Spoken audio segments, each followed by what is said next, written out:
الحمد للہ وکفا والصلاة والسلام علی عبادہ الذین اصطفا خصوصاً علی افضلہم وخاتم النبیین محمد الامین وعلی آلہ وصحبہ اجمعین اما بعد فاعوذ باللہ من الشیطان الرجیم بسم اللہ الرحمن الرحیم الحمد للہ رب العالمین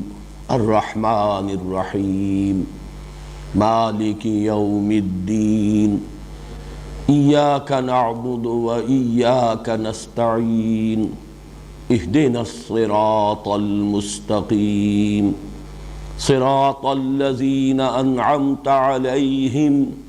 غیر المغضوب علیہم ولا الضالین آمین رب اشرح لی صدری ویسر لی امری واحلل عقدۃ من لسانی یفقہوا قولی اللہم ربنا الہمنا رشدنا واعذنا من شرور انفسنا اللہم ارنا الحق حقا وارزقنا اتباعہ وارنا الباطل باطلا وارزقنا اجتنابہ اللہم ارحمنا بالقرآن العظیم واجعلہ لنا اماما ونورا وہدا ورحمہ اللہم ذکرنا منہ ما نسینا وعلمنا منہ ما جہلنا وارزقنا تلاوتہ آناء اللیل وآناء النہار واجعلہ لنا حجتا یا رب العالمین آمین۔ آج ہم اللہ کے نام سے سلسلے وار درس قرآن کے دور ثانی کا آغاز کر رہے ہیں، اسی لیے میں نے ابھی سورہ فاتحہ کی تلاوت کی ہے، لیکن اس سے قبل کہ میں سورہ فاتحہ کے مضامین کا تجزیہ اور اس کے مفہوم اور معانی پر بات کروں، میں ایک ذاتی وضاحت اور اپنی حیثیت کا تعین آپ حضرات کے سامنے کر دینا چاہتا ہوں۔ ایک جملے میں وہ وضاحت یہ ہے کہ میری حیثیت ہرگز مفسر کی نہیں ہے، بلکہ صرف مبلغ کی ہے۔ اس ضمن میں علامہ اقبال کا وہ مصرع بھی آپ چاہیں تو ذہن میں تازہ کر لیں کہ میں نہ عارف نہ مجدد نہ محدث نہ فقیہ، اگرچہ ان الفاظ میں مفسر کا لفظ شامل نہیں ہے، لیکن بہرحال میں اسی کے حوالے سے عرض کر رہا ہوں کہ میرا دعویٰ ہرگز یہ نہیں ہے کہ میں مفسر ہوں، بلکہ میری حیثیت اصلاً ایک طالب علم قرآن کی ہے اور اس کے مبلغ کی ہے۔ تین اعترافات یہاں بالکل صراحت کے ساتھ وضاحت کے ساتھ کر دینا چاہتا ہوں۔ میں نے نہ علوم عربی کی باضابطہ تحصیل کی ہے، یعنی لغت، نحو، صرف، معانی، بیان، صنائع و بدائع اور ادب جاہلی کا میں باضابطہ طالب علم نہیں رہا۔ اسی طرح میں نے منطق اور فلسفے کی بھی کوئی باضابطہ تحصیل نہیں کی۔ اسی طرح جو علوم دینیہ مشہور ہیں ہمارے ہاں، علم تفسیر، علم حدیث، فقہ، اصول حدیث، پھر یہ کہ علم کلام، میں ان کا بھی باضابطہ اور باقاعدہ طالب علم کبھی نہیں رہا۔ جیسا کہ میں نے عرض کیا، میں اصلاً قرآن حکیم کا طالب علم ہوں، البتہ چونکہ نبی اکرم صلی اللہ علیہ وسلم کا یہ حکم میرے پیش نظر رہا کہ بلغوا عنی ولو آیۃ، پہنچاؤ میری جانب سے خواہ ایک ہی آیت۔ اس حکم میں جو عموم ہے اور جو شدت ہے، در حقیقت وہی چیز ہے کہ جو اس جرات یا جسارت کی بنیاد بنی کہ جتنا کچھ علم اور فہم حاصل ہوتا گیا اپنے مطالعہ اور تعلم قرآن کے دوران، میں نے یہ سمجھا کہ مجھ پر یہ ذمہ داری ہے، فرض ہے کہ میں اسے دوسروں تک بھی اپنی امکانی حد تک پہنچانے کی سعی کروں۔ چنانچہ میری جو بھی کاوش ہے، جو محنت ہے، جو سعی و جہد ہے، وہ در حقیقت اسی فرمان نبوی کی تمثیل امر میں ہے۔ اس ضمن میں بعض کچھ تاریخی واقعات اور حقائق بھی میں ریکارڈ پر لے آنا چاہتا ہوں۔ سن 66 میں جب میں نے یہاں لاہور میں، سن 65 کے اواخر میں یہاں منتقل ہو گیا تھا، لیکن یہ کہ اصلاً دروس قرآن کے جو حلقے میں نے قائم کیے وہ سن 66 سے، لیکن بہت سے میرے ساتھیوں کے علم میں ہوگا کہ میں نے اس کے لیے درس قرآن کا لفظ بھی استعمال نہیں کیا تھا، بلکہ کافی طویل عرصے تک میں نے اس کے لیے عنوان اختیار کیا تھا حلقہ ہائے مطالعہ قرآن۔ وہ مختلف مقامات پر اس شہر کی مختلف آبادیوں میں وہ حلقے قائم تھے، اگرچہ بعد میں نے پھر لفظ درس قرآن اختیار کر لیا، اور اس کی دو وجوہات ہیں۔ ایک تو یہ کہ حلقہ ہائے مطالعہ قرآن یہ ایک طویل عبارت بنتی ہے، بڑی طویل ترکیب بنتی ہے، پھر عام فہم نہیں ہے۔ ثانیاً یہ کہ مطالعہ قرآن کا حلقہ تو اصل میں ایسا ہونا چاہیے جس میں باہم مذاکرہ ہو، آپس میں گفتگو ہو، مبادلہ خیالات ہو، کچھ سمجھیں کچھ سمجھائیں۔ یہ انداز چونکہ نہیں ہوتا، یہ تو یک طرفہ ایک بیان ہے، لہذا اس کے لیے وہ لفظ موضوع نہیں تھا، مجبوراً میں نے کچھ عرصے کے بعد درس قرآن کی اصطلاح استعمال کر لی۔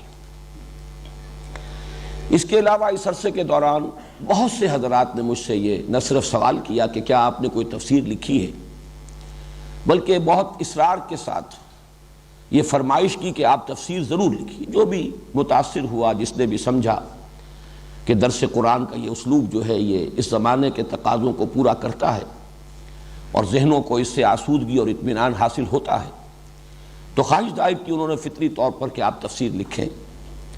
میرا جواب ہمیشہ یہ رہا کہ نمبر ایک، میں اس کا اہل نہیں، میرا یہ مقام نہیں، میں مفسر نہیں، اور نمبر دو یہ کہ تفسیریں بہت ہیں، میرے نزدیک اس دور کے بھی تقاضے پورے ہو گئے ہیں، لوگوں نے جو کام کیا ہے وہ کفایت کرتا ہے۔ میری جو کاوش ہے اور میری جو محنت ہے وہ یہ ہے کہ تفسیروں کے پڑھنے والے لوگ پیدا ہو جائیں۔ تفسیریں لکھی ہوئی ہیں، رکھی ہوئی ہیں، لیکن ان کی طرف رجوع نہیں ہے، وہ جذبہ پیدا ہو جائے، طلب پیدا ہو جائے، لوگ اس کے لیے وقت صرف کرنے کے لیے آمادہ ہو جائے، ایک علمی ذوق پیدا ہو جائے۔ میری ساری قد و کاوش جو ہے اس کا اصل ہدف یہ ہے، ورنہ تفسیروں کی میرے نزدیک کوئی کمی نہیں ہے۔ اس سے بھی آگے بڑھ کر میں یاد دلا رہا ہوں، سن 80 سے سن 82 تک اس ملک میں پاکستان ٹیلی ویژن پر درس قرآن کے ضمن میں یا بیان القرآن کے ضمن میں میرا ڈنکا بجتا رہا، بلکہ یوں سمجھیے کہ بالکل ایک ہی معاملہ تھا، بس ایک ہی شخص جو ہے اس حیثیت سے متعارف ہوا ہے اس طویل عرصے کے دوران، اور پورے پاکستان کے جتنے بھی ٹیلی ویژن سٹیشنز ہیں ان سے وہ پروگرام نیشنل ہوک اپ پر وہ ٹیلی کاسٹ ہوتے تھے۔ تو میری اس حیثیت سے شہرت جو ہے اس وقت بام عروج پر تھی۔ اس وقت ایک پبلشر نہایت مصر رہے، حد درجے اصرار کرتے رہے کہ آپ ایک ترجمہ کر دیجئے قرآن کا، اور میں نے جب کہا کہ میں اس کا اہل نہیں ہوں اور ترجمے بہت ہیں، تو انہوں نے کہا کہ آپ ایسا کیجئے 2 4 6 ترجمے سامنے رکھ کے بس ترجمہ کر دیجئے، اس لیے کہ انہیں یہ محسوس ہوتا تھا کہ اس وقت ایک طلب ہے، مارکیٹ ہے، اگر اس شخص کے نام سے کوئی ترجمہ آ گیا بازار میں تو وہ ہاتھوں ہاتھ بک جائے گا۔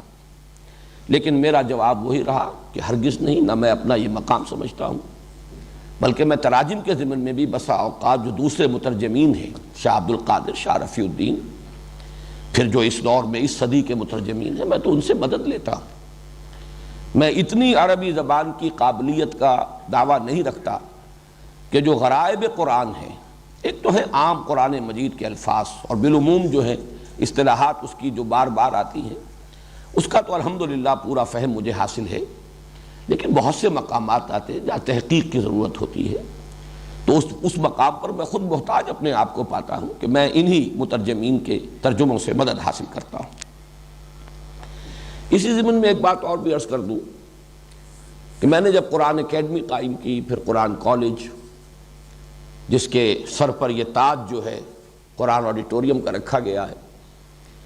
میں نے اس کے ضمن میں بارہا یہ بیان کیا ہے اپنی گفتگوؤں میں، تقریروں میں، اکیڈمی میں جب ہمارے کورسز چلتے تھے، یا یہاں قرآن کالج میں اب 1 ایئر کورس ہے، یا طلبہ ہیں اس کالج کے، تو میں ان کے سامنے 6 اصطلاحات ہمیشہ رکھتا رہا ہوں کہ ہمارا ہدف کیا ہے، ہم کیسے لوگ چاہتے ہیں کہ اس اکیڈمی سے اور اس قرآن کالج سے پیدا ہوں۔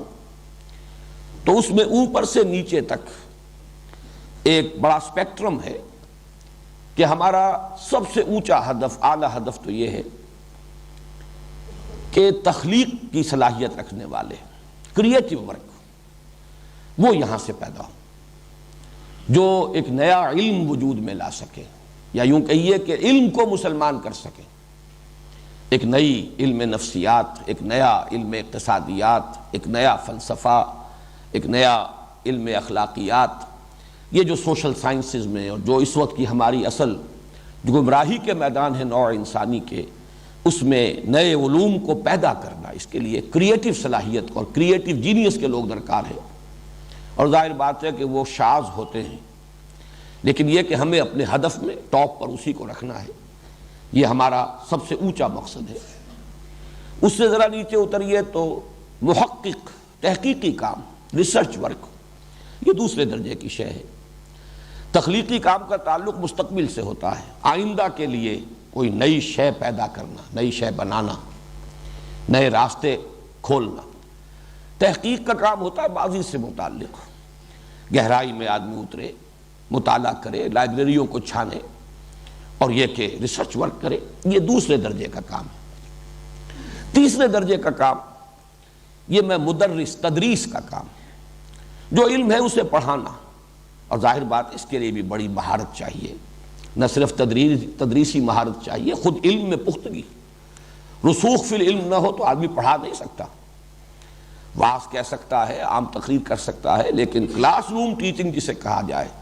جہاں وہ لوگ بیٹھے ہوئے ہوں کہ جو خود درجہ بدرجہ ترقی کرتے ہوئے ایک خاص سطح تک آ گئے ہوں، جن کا اپنا ایک ذہنی معیار ہو، ان کو مطمئن کرنا، یہ جو تدریس ہے، اسی کے ساتھ میں جوڑ رہا ہوں لفظ تفسیر کو۔ قرآن کے حوالے سے تدریس کسی بھی شے کی ہو سکتی ہے، قرآن کے حوالے سے یہی تفسیر ہے، لکھی جائے گی تو وہ کتابی شکل میں تفسیر بن جائے گی، اور اگر بیٹھ کر کلاس روم میں پڑھائی جائے گی تو وہ گویا کہ ایک تدریس کی شکل اختیار کر لے گی۔ یہ تیسرا درجہ ہے۔ چوتھا درجہ ہے تبلیغ۔ اس تبلیغ کے ساتھ البتہ ایک لفظ کا اضافہ کر لیجئے، وہی میں نے اپنا جو کتاب چاہے مسلمانوں پر قرآن مجید کے حقوق، اس میں اس عنوان جو ہے آخری، 5واں اور آخری حق، اس عنوان میں ان 2 الفاظ کو جمع کیا ہے، تبلیغ اور تبیین۔ بات کا پہنچا دینا اور واضح کر دینا، بات پہنچے تو پہنچنے کا حق ادا ہو جائے، تبلیغ ہو تو ابلاغ کا حق ادا ہو جائے۔ ظاہر بات ہے کہ ابلاغ کا حق ادا کرنے کے لیے ضرورت ہوتی ہے کہ جو مخاطب ہیں ان کی علمی سطح کیا ہے اسے ملحوظ رکھا جائے، ان کے اشکالات کیا ہیں انہیں حل کیا جا سکے۔ اگر یہ دونوں کام نہیں ہوں گے تو شاید تبلیغ تو ہو جائے، وما علینا الا البلاغ، ہم نے پہنچا دیا، بس ہمارے ذمے پہنچانے کی ذمہ داری تھی، لیکن تبیین، ابلاغ کا حق ادا نہیں ہوگا جب تک کہ بات تبیین کے مرحلے تک نہ آئے۔ یہ چوتھا درجہ ہے۔ 5واں درجہ اس سے نیچے اتر کر میں متعین کرتا رہا ہوں کہ ان سارے کاموں کے لیے ادارے درکار ہیں، تنظیمیں درکار ہیں۔ تو ظاہر بات ہے تنظیم بھی ایک کام ہے جس کی صلاحیت والے لوگ اگر ہمیں نہ ملیں گے تو یہ کام آگے نہیں بڑھ سکے گا۔ اس لیے کہ جن لوگوں کی ذہنی مناسبت نہ ہو، جن کا اپنا کوئی ہدف نہ بن چکا ہو، جن کا اپنا نصب العین یہ نہ ہو، اگر آپ تنخواہ پر ان کی صلاحیتیں بورو کریں اور ہائر کریں، ان کو امپلائی کر لیں اچھی سے اچھی سیلری دے کر، تب بھی وہ ایسے اداروں کا کام نہیں کر سکیں گے، انہیں آرگنائز نہیں کر سکیں۔ تو جو لوگ بھی اس کالج سے، اکیڈمی سے گزرے، پھر جن کو اس کے مقصد کے ساتھ مناسبت پیدا ہو جائے، اب ان میں جو لوگ ان 4 اوپر کے درجوں کی صلاحیت رکھتے ہیں وہ ان کاموں میں لگیں گے، لیکن 5واں درجہ تنظیم کا، اور اس سے بھی نیچے اتر کر 6واں درجہ انتظام کا، مینجمنٹ، یہ آرگنائزیشن سے بھی ذرا نیچے کی شے ہے۔ تو یہ 6 درجے ہیں اوپر سے لے کر نیچے تک، تحقیق بلکہ تخلیق، کریٹیو ورک، پھر تحقیق، ریسرچ ورک، پھر تدریس، ٹیچنگ، اسی کے ساتھ تفسیر کا لفظ ایڈ کر لیجیے، پھر تبلیغ اور تبیین، اس کے بعد تنظیم اور انتظام۔ تو میں ہمیشہ یہ بیان کرتا رہا ہوں کہ یہ 6 ہیں، کوشش کرو، اللہ تعالیٰ تمہیں ہمت دے سب سے اوپر کی سطح پر کام، آخر وہ بھی انسانوں ہی نے کیے ہیں اب تک، اور آئندہ بھی کریں گے تو وہی انسان ہوں گے۔ اور کچھ پتہ نہیں ہوتا اللہ نے کس میں کس کام کی صلاحیت رکھی ہے۔ بہرحال اگر اس درجے میں نہیں دوسرے میں، اس کے بعد بھی تیسرا ہے۔ تو میں نے یہ ساری بات اس لیے اس وقت آپ کے سامنے رکھی ہے کہ میں اپنے آپ کو چوتھے درجے کا آدمی سمجھتا ہوں۔ نہ میرے اندر صلاحیت کسی تخلیقی کام کی تھی، اور اس کا خود اپنا اس کے کچھ اپنے تقاضے ہوتے ہیں، وہ میرا دعویٰ نہیں، تحقیق یہ میرا مزاج نہیں، اور اس کے لیے بھی آدمی جو ہے بس کتابوں کا کیڑا بن جائے، لائبریریوں کے اندر ہی وہ ہمیشہ زندگی بسر کرے، یہ اس کے کچھ تقاضے ہوتے ہیں۔ اسی طرح جیسا کہ میں نے عرض کیا، تفسیر اور تدریس اس سطح کی وہ بھی میرا دعویٰ نہیں، میرا مقام نہیں۔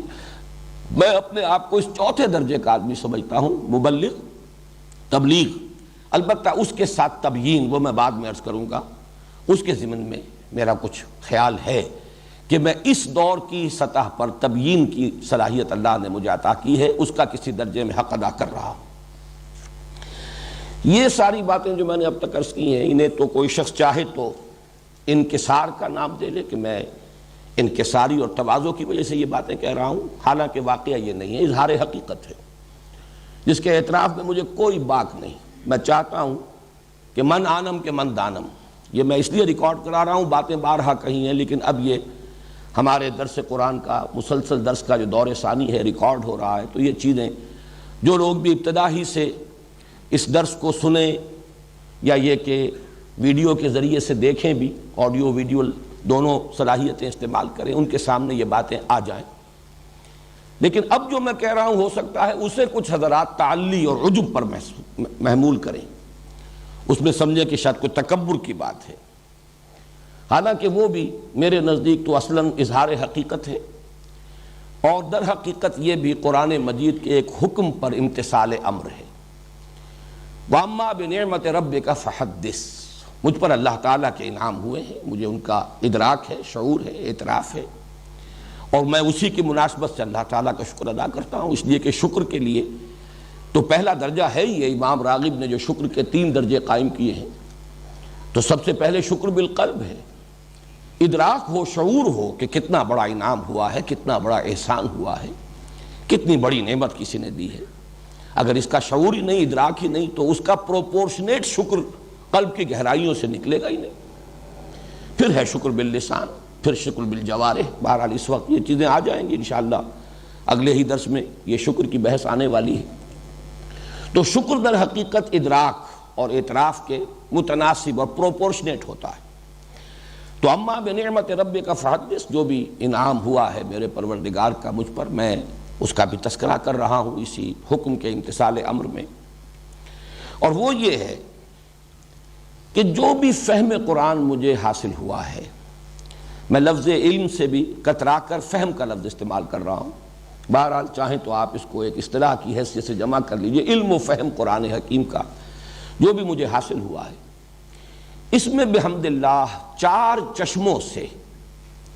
اس میں علم اور فہم کے 4 چشمے ہیں جو جمع ہوئے ہیں، ان سے اس حوض میں آ کر پانی جمع ہوا ہے۔ اور میں آج سوچ رہا تھا تو یہ چیزیں چونکہ میرے ذہن میں آئیں تو میں آپ کے سامنے بیان بھی کر رہا ہوں کہ میرے سامنے تشبیہ آئی، قرآن حکیم میں جنت کے 3 چشموں کے نام دیے گئے ہیں، کوثر ہے، تسنیم ہے، سلسبیل ہے۔ میرے نزدیک 3 چشمے جن سے اللہ نے مجھے سیراب فرمایا اور جن سے متمتع فرمایا، اس کے مواقع عطا فرمائے،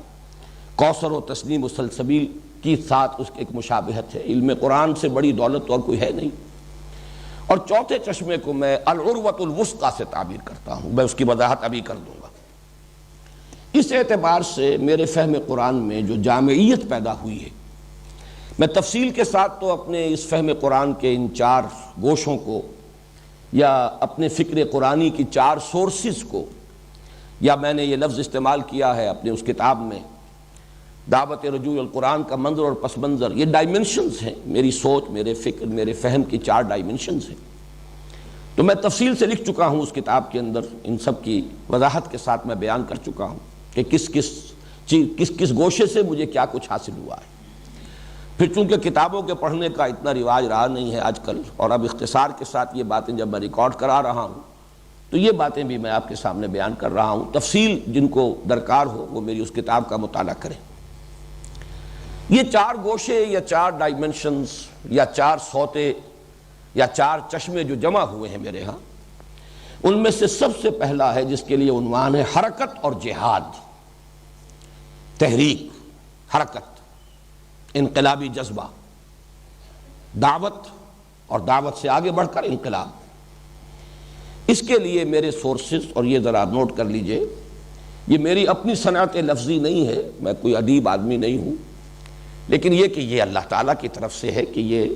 تثنیہ کے صیغے کو جمع کر دیا اللہ نے میرے لیے، میرے ان چار چشموں کے عنوانات کے دیے۔ ابوین، یہ میرے دو باپ ہیں، اس لیے کہ وہ دو حضرات جو ہیں ان دونوں کے نام ابو سے ہیں، ابو الاعلیٰ اور ابو الکلام، یہ ابوین ہیں میرے اس فکر، میری اس سوچ کے۔ یہ یوں کہیے کہ عام اصطلاح میں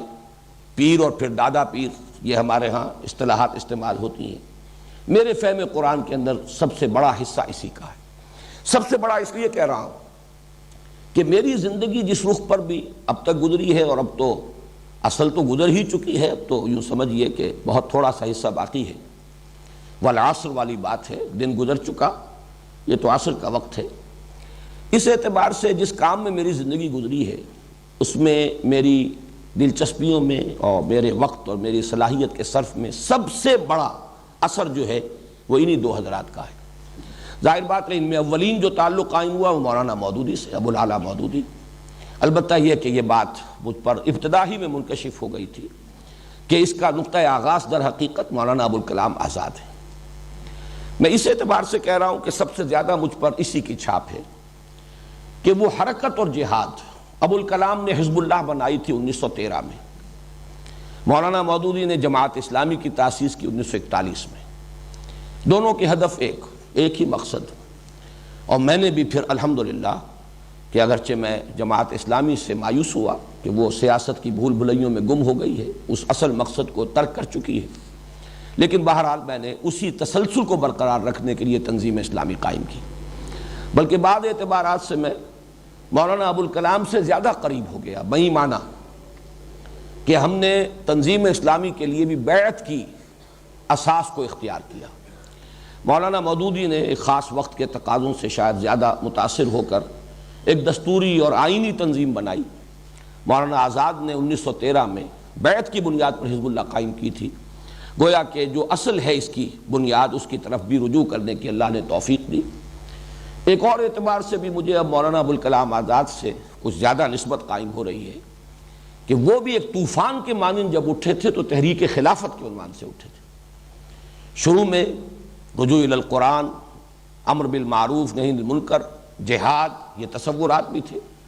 لیکن پھر ان کی زندگی کا وہ دور جو تھا تحریک خلافت جو تھی، اس میں ان کے اصل جوہر نمایاں ہوئے۔ ان کی تصنیف و تالیف یا تحریر کے جوہر تو زیادہ نمایاں ہوئے تھے الہلال اور بلاغ کے ذریعے سے،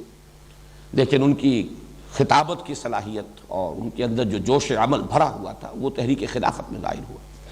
بہرحال میرے اس فہم قرآن کا سب سے پہلا سورس میرے دو ابوین سید ابو الاعلیٰ مودودی اور مولانا ابو الکلام آزاد۔ دوسرا تعمق، گہرائی اور نظم قرآن کے سلسلے میں، یہ ایک دوسرا بالکل گوشہ ہے۔ میں اس گہرائی کے لیے کبھی کبھی مثال دیا کرتا ہوں کہ ایک ہے ٹیلیسکوپک ویو لیتا ہے کوئی شخص، تو آپ کو معلوم ہے کہ کروڑ ہا میل کا وہ مشاہدہ کر رہا ہوتا ہے، اس کا جو اس وقت رینج ہوتا ہے مشاہدے کا کروڑوں میل۔ ایک مائکروسکوپ پر ایک نقطے کے اوپر فوکس کر کے جب مائکروسکوپ جو ہے وہ وہاں پر جما دی جاتی ہے، اس کا لینس فوکس کر دیا جاتا ہے، تو پھر اسے اس کے اندر جو بھی عجائب و غرائب ہیں وہ نظر آتے ہیں۔ تو قرآن کا بھی ایک انداز یہ ہے کہ اس کا ایک برڈز آئی ویو، اس کا ایک جنرل ورلڈ ویو، اور پھر اس کے لیے بھی برڈز آئی ویو، ایک یہ انداز ہے، اور یہ بھی ضروری ہے، ورنہ ہو سکتا ہے کہ ایک آدمی بڑی باریکیوں ہی کے اندر الجھ کر رہ جائے اور بڑی بڑی حقیقتیں اس کی نگاہ سے اوجھل ہو جائیں، بڑے بڑے حقائق کی طرف سے ذہول ہو جائے اور بال کی کھال اتارنے میں ایک شخص اپنی زندگی گزار دے۔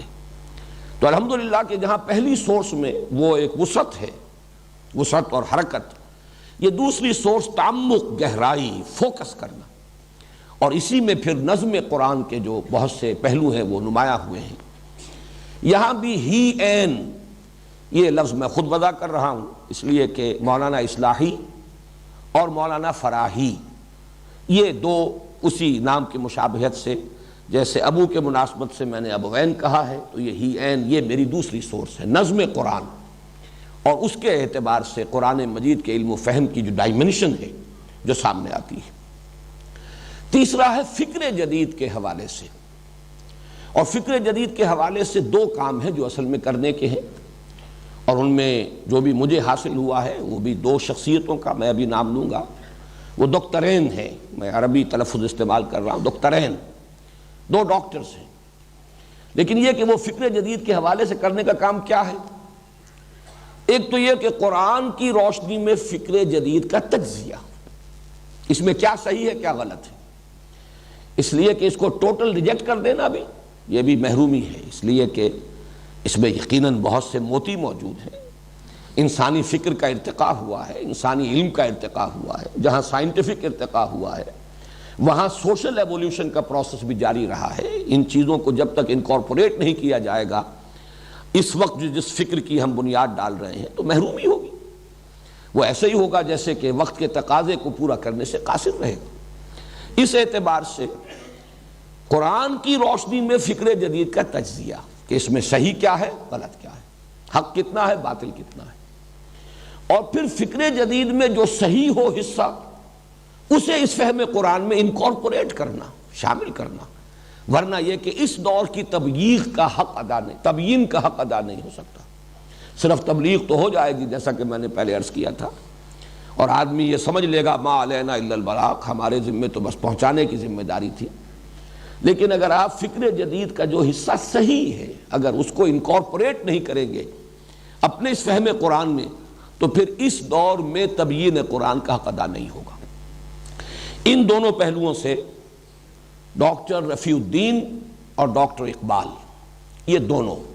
بہت سے حضرات کے علم میں ہے، حکمت اقبال کے نام سے کتاب ان کی آج کل حکمت قرآن جو پرچہ ہمارا انجمن کا شائع ہو رہا ہے، تسلسل کے ساتھ کتاب شائع ہو رہی ہے، تو یہ ڈاکٹر رفیع الدین اور ان کی ایک کتاب بہت اہم ہے، قرآن اور علم جدید۔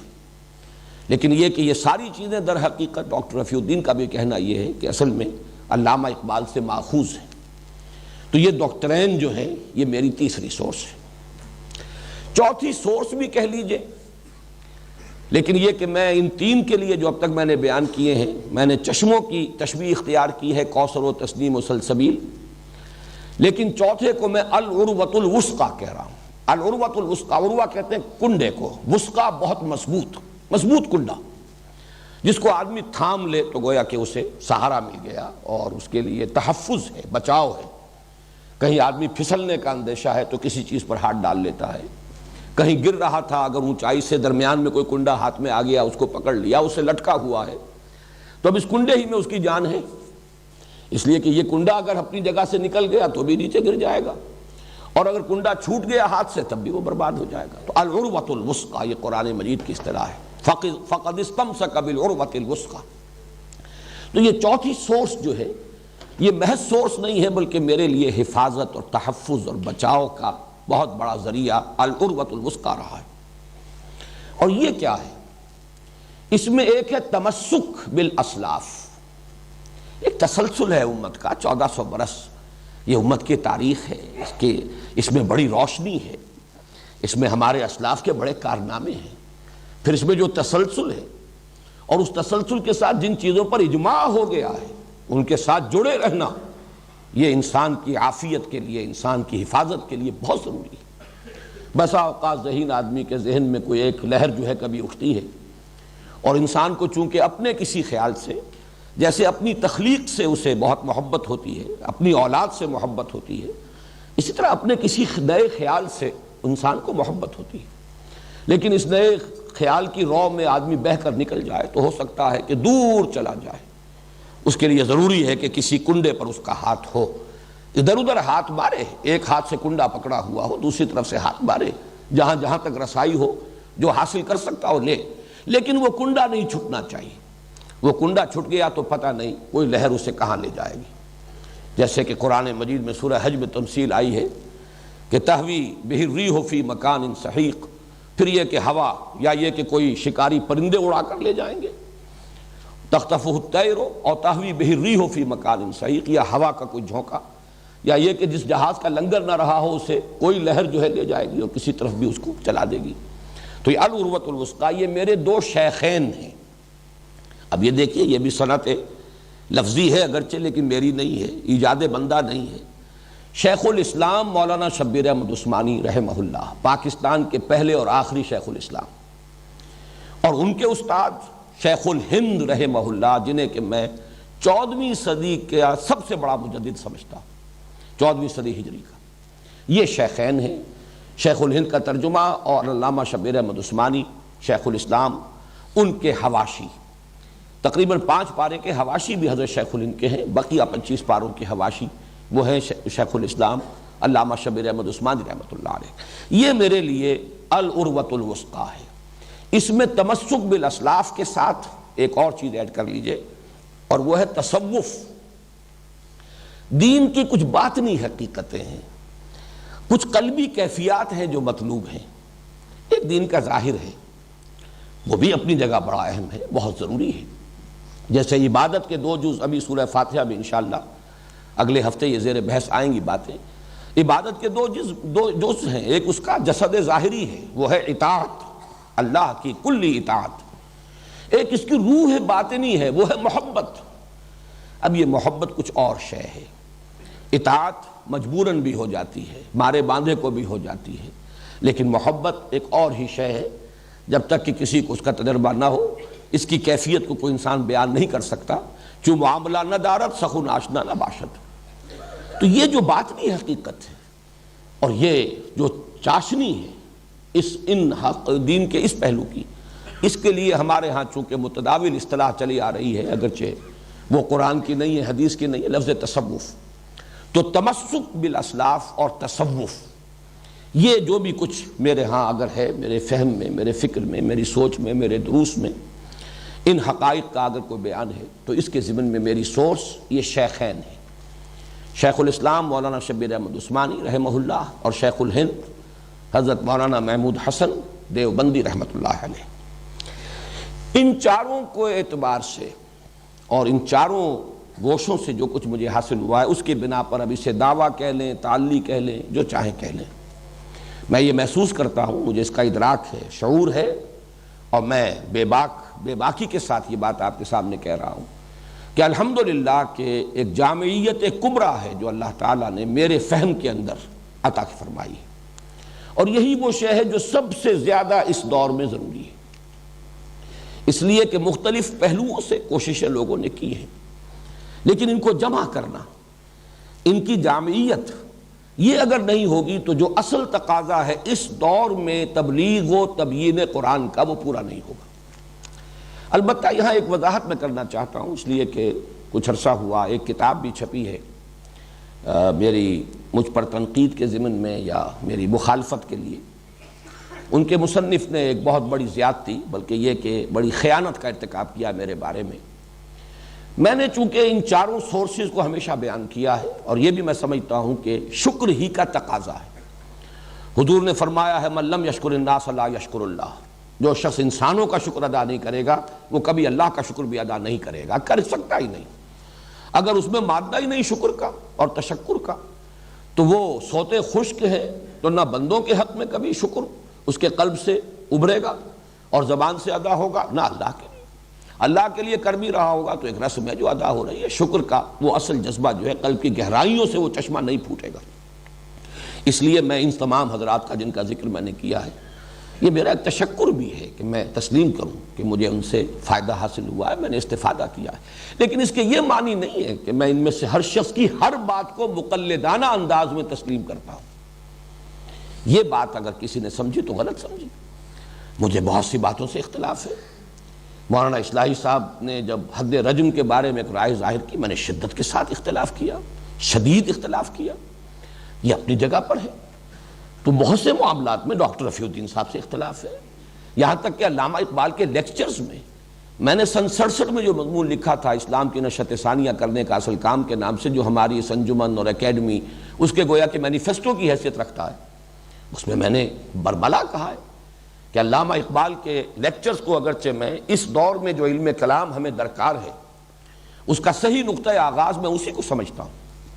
میں سمجھتا ہوں کہ وہی ہے کہ جس نے صحیح تقاضا جو کہ اس دور کا ہے اس کو پورا کرنے کی طرف پہلا قدم اٹھایا ہے. میں اسے اگرچہ پرائمر کہتا ہوں، وہ صرف آغاز ہے لیکن یہ کہ صحیح سمت میں آغاز ہے. اس کے باوجود میں نے اپنی اسی تحریر میں لکھا تھا کہ بعض چیزیں اس کی جو ہیں ان سے مجھے اختلاف ہے، میں صحیح نہیں سمجھتا. اجتہاد کے بارے میں جو باتیں کہی ہیں، اسی طرح علم کلام کی اپنی ایک کوتاہی ہوتی ہے. یہ چونکہ جدید علم کلام کی ایک کوشش ہے، لہذا یہ کئی جگہ پر دین کی صحیح تعبیر جو ہے اور ایمانی حقائق کی صحیح تعبیر جو ہے اس کا حق ادا نہیں کرتی، بلکہ یہ کہ پیچھے رہ گئی. اور اس میں بہت سی چیزیں جو ہیں بنیادی طور پر علمی اعتبار سے جو ہمارے بنیادی ایمانیات ہیں اور اعتقادات ہیں ان سے بھی ٹکراتی ہیں. یہ اپنی جگہ پر ہے. کوئی شخص بھی ہمارے لیے، بڑے سے بڑا انسان بھی، ایسا نہیں ہے کہ ہم اس کے مقلد محض بن کر رہ جائیں اور بس کسی ایک لکیر کے فقیر بن کر رہ جائیں. تو اسی طریقے سے ڈاکٹر رفیع الدین کی باتیں ہیں، ان سے بھی اختلاف ہے. بہت سے مقامات پر میں مولانا شبیر احمد عثمانی کی رائے سے بھی اختلاف کرتا ہوں، اگرچہ اس میں وہ مسائل اتنے تفصیل سے زیر بحث آئے نہیں ہیں کہ جن میں اختلاف کی گنجائش ہو. یہ تو گویا کہ خلاصہ ہے ہمارے اسلاف نے جو کچھ حاصل کیا ہے قرآن سے اس کا. لیکن یہ کہ بہرحال یہ بات سامنے رہنی چاہیے کہ میں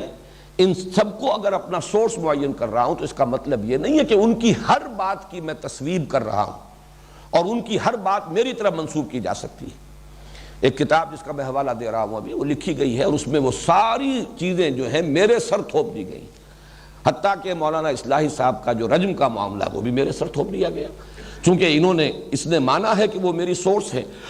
تو گویا کہ ان کی تمام باتیں جو ہیں وہ انہی کی باتیں شمار ہوئی. تو میں نے صرف چاہا کہ اس کی بھی وضاحت کر دوں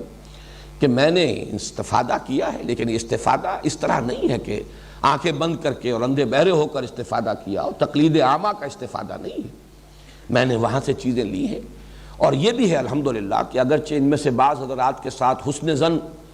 کسی خاص پہلو سے مجروح ہوتا رہا، لیکن اس کے یہ معنی نہیں ہوئے کہ میں نے فکر قرآنی کے ضمن میں ان سے استفادہ کیا تھا اور میری اس سوچ اور فہم میں جو ڈائمنشن ان کے حوالے سے اضافہ ہوا تھا ڈائمنشن کا، میں اسے تج دوں. اس لیے کہ فکر علیحدہ شے ہے اور کسی انسان کی اپنی شخصی اس کی روش، اس کا طرز عمل یہ بالکل علیحدہ شے ہے. جس کے ضمن میں علامہ اقبال کو میں فکر اسلامی کا اس دور میں مجدد مانتا ہوں، اس کے باوجود میں یہ تسلیم کرتا ہوں کہ علمی عملی اعتبار سے وہ بہت پیچھے تھے. ان پہلوؤں سے ہمیں اس بات کی کوشش کرنی چاہیے کہ اپنے دل کو کھلا رکھیں، اپنے ذہن کو وسیع رکھیں، جہاں جو چیز ہے اس کو مانیں، جو شے نہیں ہے اس کا بھی ادراک ہونا چاہیے، اس کو بھی انسان تسلیم کرے. بہرحال یہ تو میرے اس فہم قرآن کے 4 گوشے یا 4 سورسز ہیں جو میں نے آپ کے سامنے رکھی. اس پر مزید اللہ تعالیٰ کی جو عنایات مجھ پر ہوئی ہیں اب میں ان کا تذکرہ کر رہا ہوں. سب سے پہلی عنایت تو یہی ہے اور سب سے بڑی کہ اللہ نے ایسے حالات پیدا کیے کہ میرا یہ پینورامک ویو بن سکا. بالکل بچپن میں علامہ اقبال کی شاعری سے ایک مناسبت قائم ہوئی، ایک ملی جذبہ پیدا ہوا.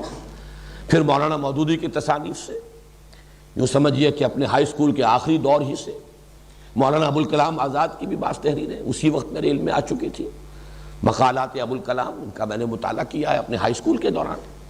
مولانا مودودی کی کتابیں پڑھی ہیں. پھر یہ کہ ان کی ساری تصانیف، اب ظاہر بات ہے کہ یہ ایک ڈائمنشن ہے جو ایڈ ہوئی ہے. پھر مولانا اصلاحی صاحب کا معاملہ اور ان کے ذریعے سے مولانا فراہی تک رسائی.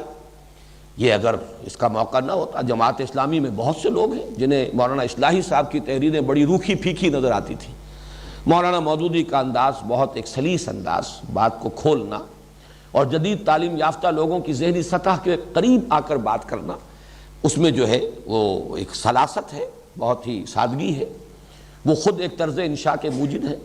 مولانا اصلاحی صاحب کے ہاں وہ بات نہیں ہے، اس میں چونکہ علمی گہرائی ہوتی تھی اور اس لیے زبان میں بھی ثقالت تھی. لیکن الحمدللہ کہ اسی زمانے میں، طالب علمی کے زمانے میں مجھے اللہ تعالیٰ نے وہ مناسبت عطا فرمائی. میں نے ان کی ساری کتابیں پڑھی، مجھے دلچسپی ہوئی اور آج تک بھی میں ان کی 2 کتابیں جو ہیں ان کا احسان مند ہوں کہ ہمیشہ تذکرہ کرتا ہوں، دعوت دین اور اس کا طریقہ کار اور مبادی تدبر قرآن. یہ نام میرا رکھا ہوا ہے، پہلے وہ کتاب چھپتی تھی تدبر قرآن کے نام سے. پھر جب میں نے تدبر قرآن کی تفسیر تدبر قرآن کی پہلی جلد شائع کی ہے تو پھر اس کتاب کو میں نے ہی نام دے دیا تھا مبادی تدبر قرآن. یہ دونوں کتابیں جو ہیں میرے اس جو بھی فہم قرآن مجھے حاصل ہوا ہے اس میں ایک بہت بڑے سورس کی حیثیت رکھتی ہیں۔ پھر یہ کہ شیخین کے ساتھ بھی میرا رابطہ طالب علمی کے زمانے میں ہو گیا۔ یہ تفسیر یا جس کو حواشی کہا جاتا ہے مولانا عثمانی کے فوائد عثمانی، یہ اسی زمانے میں جبکہ میں میڈیکل کالج کا طالب علم تھا، کراچی کے کچھ سیٹھوں نے، کچھ کاروباری حضرات، تاجر حضرات، انہوں نے ایک اعتبار سے تو سرقہ کیا تھا، علمی سرقہ کہہ لیجئے، نیت چوری کی نہیں تھی، کوئی ان کے اپنے منافع کمانے کا نہیں تھا، لیکن یہ اصل میں ترجمہ جو ہے شیخ الہند کا اور حواشی جو ہے مولانا شبیر احمد عثمانی کے، یہ اخبار مدینہ بجنور، اس کے پاس اس کے تمام حقوق تھے۔ اب یہ کہ ہندوستان سے یہ تفسیر یہاں پہنچے تو کیسے پہنچے، پھر ان کے اپنے حالات جو ہیں اتنے خراب ہو چکے تھے،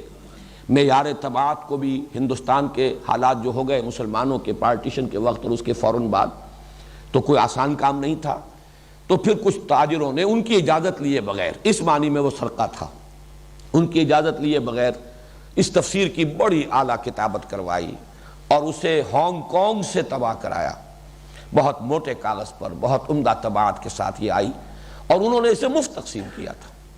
اگرچہ بعد میں پھر وہ مختلف اداروں کو جب نسخے دے دیے گئے، 100 نسخے ان کو اور 200 ان کو، ان اداروں نے پھر اسے فروخت بھی کیا۔ چنانچہ میں اپنے میڈیکل کالج کے دوسرے، تیسرے، چوتھے سال کے دوران میں نے 100 تو نہیں ہوں گے لیکن 100 کے آس پاس ہی ہوں گے نسخے جو خریدے اور دوستوں کو یا تو خریدوائے یا اپنی طرف سے دیے۔ وہ 5 روپے سے لے کر 30 روپے تک مجھے یاد ہے رینج، شروع میں وہ 5 روپے میں نسخہ مل جاتا تھا اور اس کے بعد آخری جو تھا وہ 30 روپے میں۔ بہرحال اس سے جو اللہ تعالیٰ نے حالات ایسا پیدا کر دیے، میں تو ظاہر بات ہے کہ یہ چیزیں بائی چوائس تو نہیں ہوتی، یہ انسان کے اپنے اختیار میں نہیں ہے کہ اس طریقے سے ایسے حالات بنتے چلے گئے، اور اس کے بعد پھر یہ کہ ڈاکٹر رفیع الدین اور خاص طور پر پروفیسر یوسف سلیم چشتی، ان سے جو روابط قائم ہوئے، ان کے حوالے سے علامہ اقبال کے فکر کی جو خاص طور پر فارسی میں جو ان کا فلسفہ ہے اور فکر ہے اس سے آشنائی ہوئی، تو یہ اللہ کا فضل اور کرم ہے، اسی کی طرف سے یہ حالات ہوتے ہیں۔ لہذا سب سے بڑی تو یہی مجھ پر اللہ کی عنایت ہے۔ میں اس کے لیے عرض کروں گا کہ قرآن مجید میں جیسے کہ سورہ بنی اسرائیل میں آیا ہے حضور سے خطاب کر کے، ان فضلہ کان علیک کبیرا،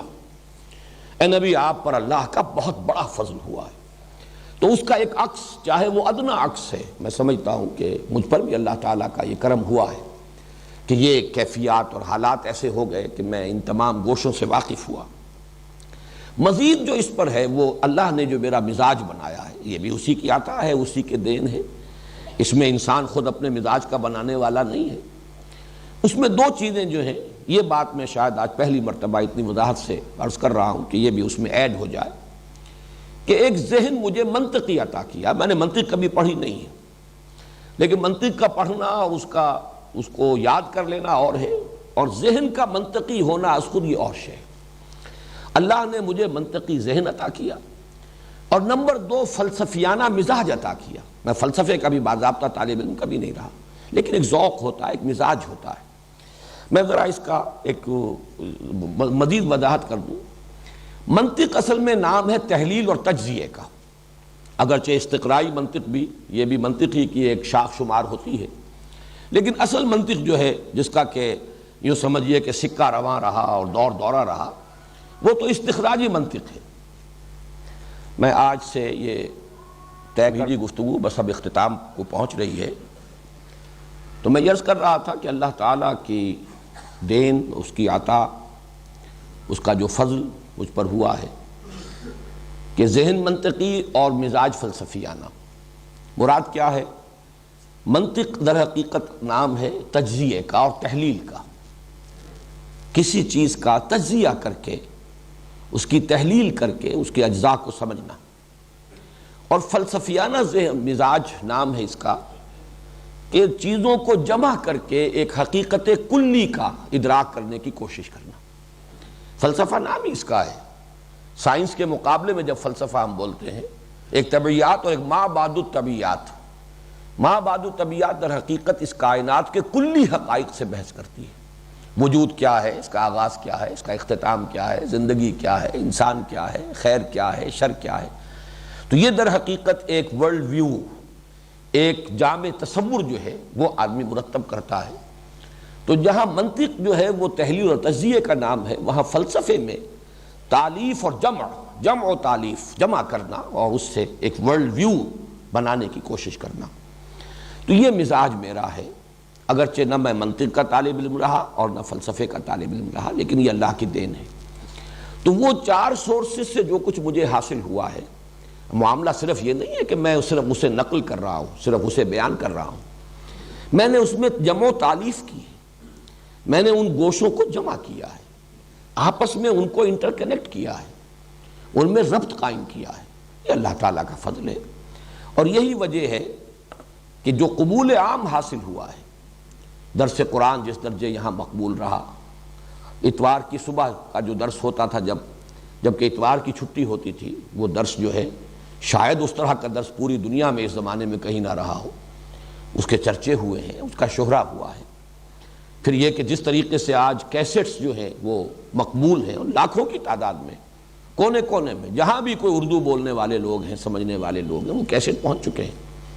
یہ سب اسی لیے ہے کہ وہ محسوس کرتے ہیں کہ اس دور کے تقاضوں کے مطابق ایک ابلاغ، اس کی تبیین، اس کا کسی درجے میں حق ادا ہوتا ہے۔ چنانچہ میرے شدید ترین ناقدین نے بھی، میں نے یہ چیزیں نقل بھی کی ہیں اپنے اس کتاب میں، دعوت رجوع القرآن کا منظر اور پس منظر، انہوں نے بھی یہ اعتراف کیا ہے کہ تمہارے درس سے ہر شخص کچھ نہ کچھ لے کر ضرور اٹھتا ہے، یعنی مختلف مزاج کے لوگ آتے ہیں، لیکن یہ کہ مختلف مزاج کے لوگوں کو کچھ نہ کچھ ملتا ہے، انہیں کچھ غذا ملتی ہے۔ ظاہر ہے کہ اگر ملے نہ تو پھر دوبارہ کو پلٹ کر نہیں آئے گا، کوئی نہ کوئی ذہنی ہم آہنگی ہوتی ہے، کوئی انسان کو محسوس ہوتا ہے کہ مجھے کچھ ملا ہے، کوئی مناسبت قائم ہوتی ہے، کوئی فائدہ نظر آتا ہے، تبھی آدمی پلٹ کر آتا ہے، ورنہ کون اپنا وقت، آج کل دنیا میں جو سب سے قیمتی شے ہے وہ تو وقت ہے، سب سے زیادہ جس کی سکیرسٹی ہے، جس کا فقدان ہے، جس کی کمیابی اور نایابی ہے، وہ تو فرصت ہے۔ اس اعتبار سے اگر لوگ یہ وقت صرف کرتے ہیں تو اسی لیے کرتے ہیں کہ وہ محسوس کرتے ہیں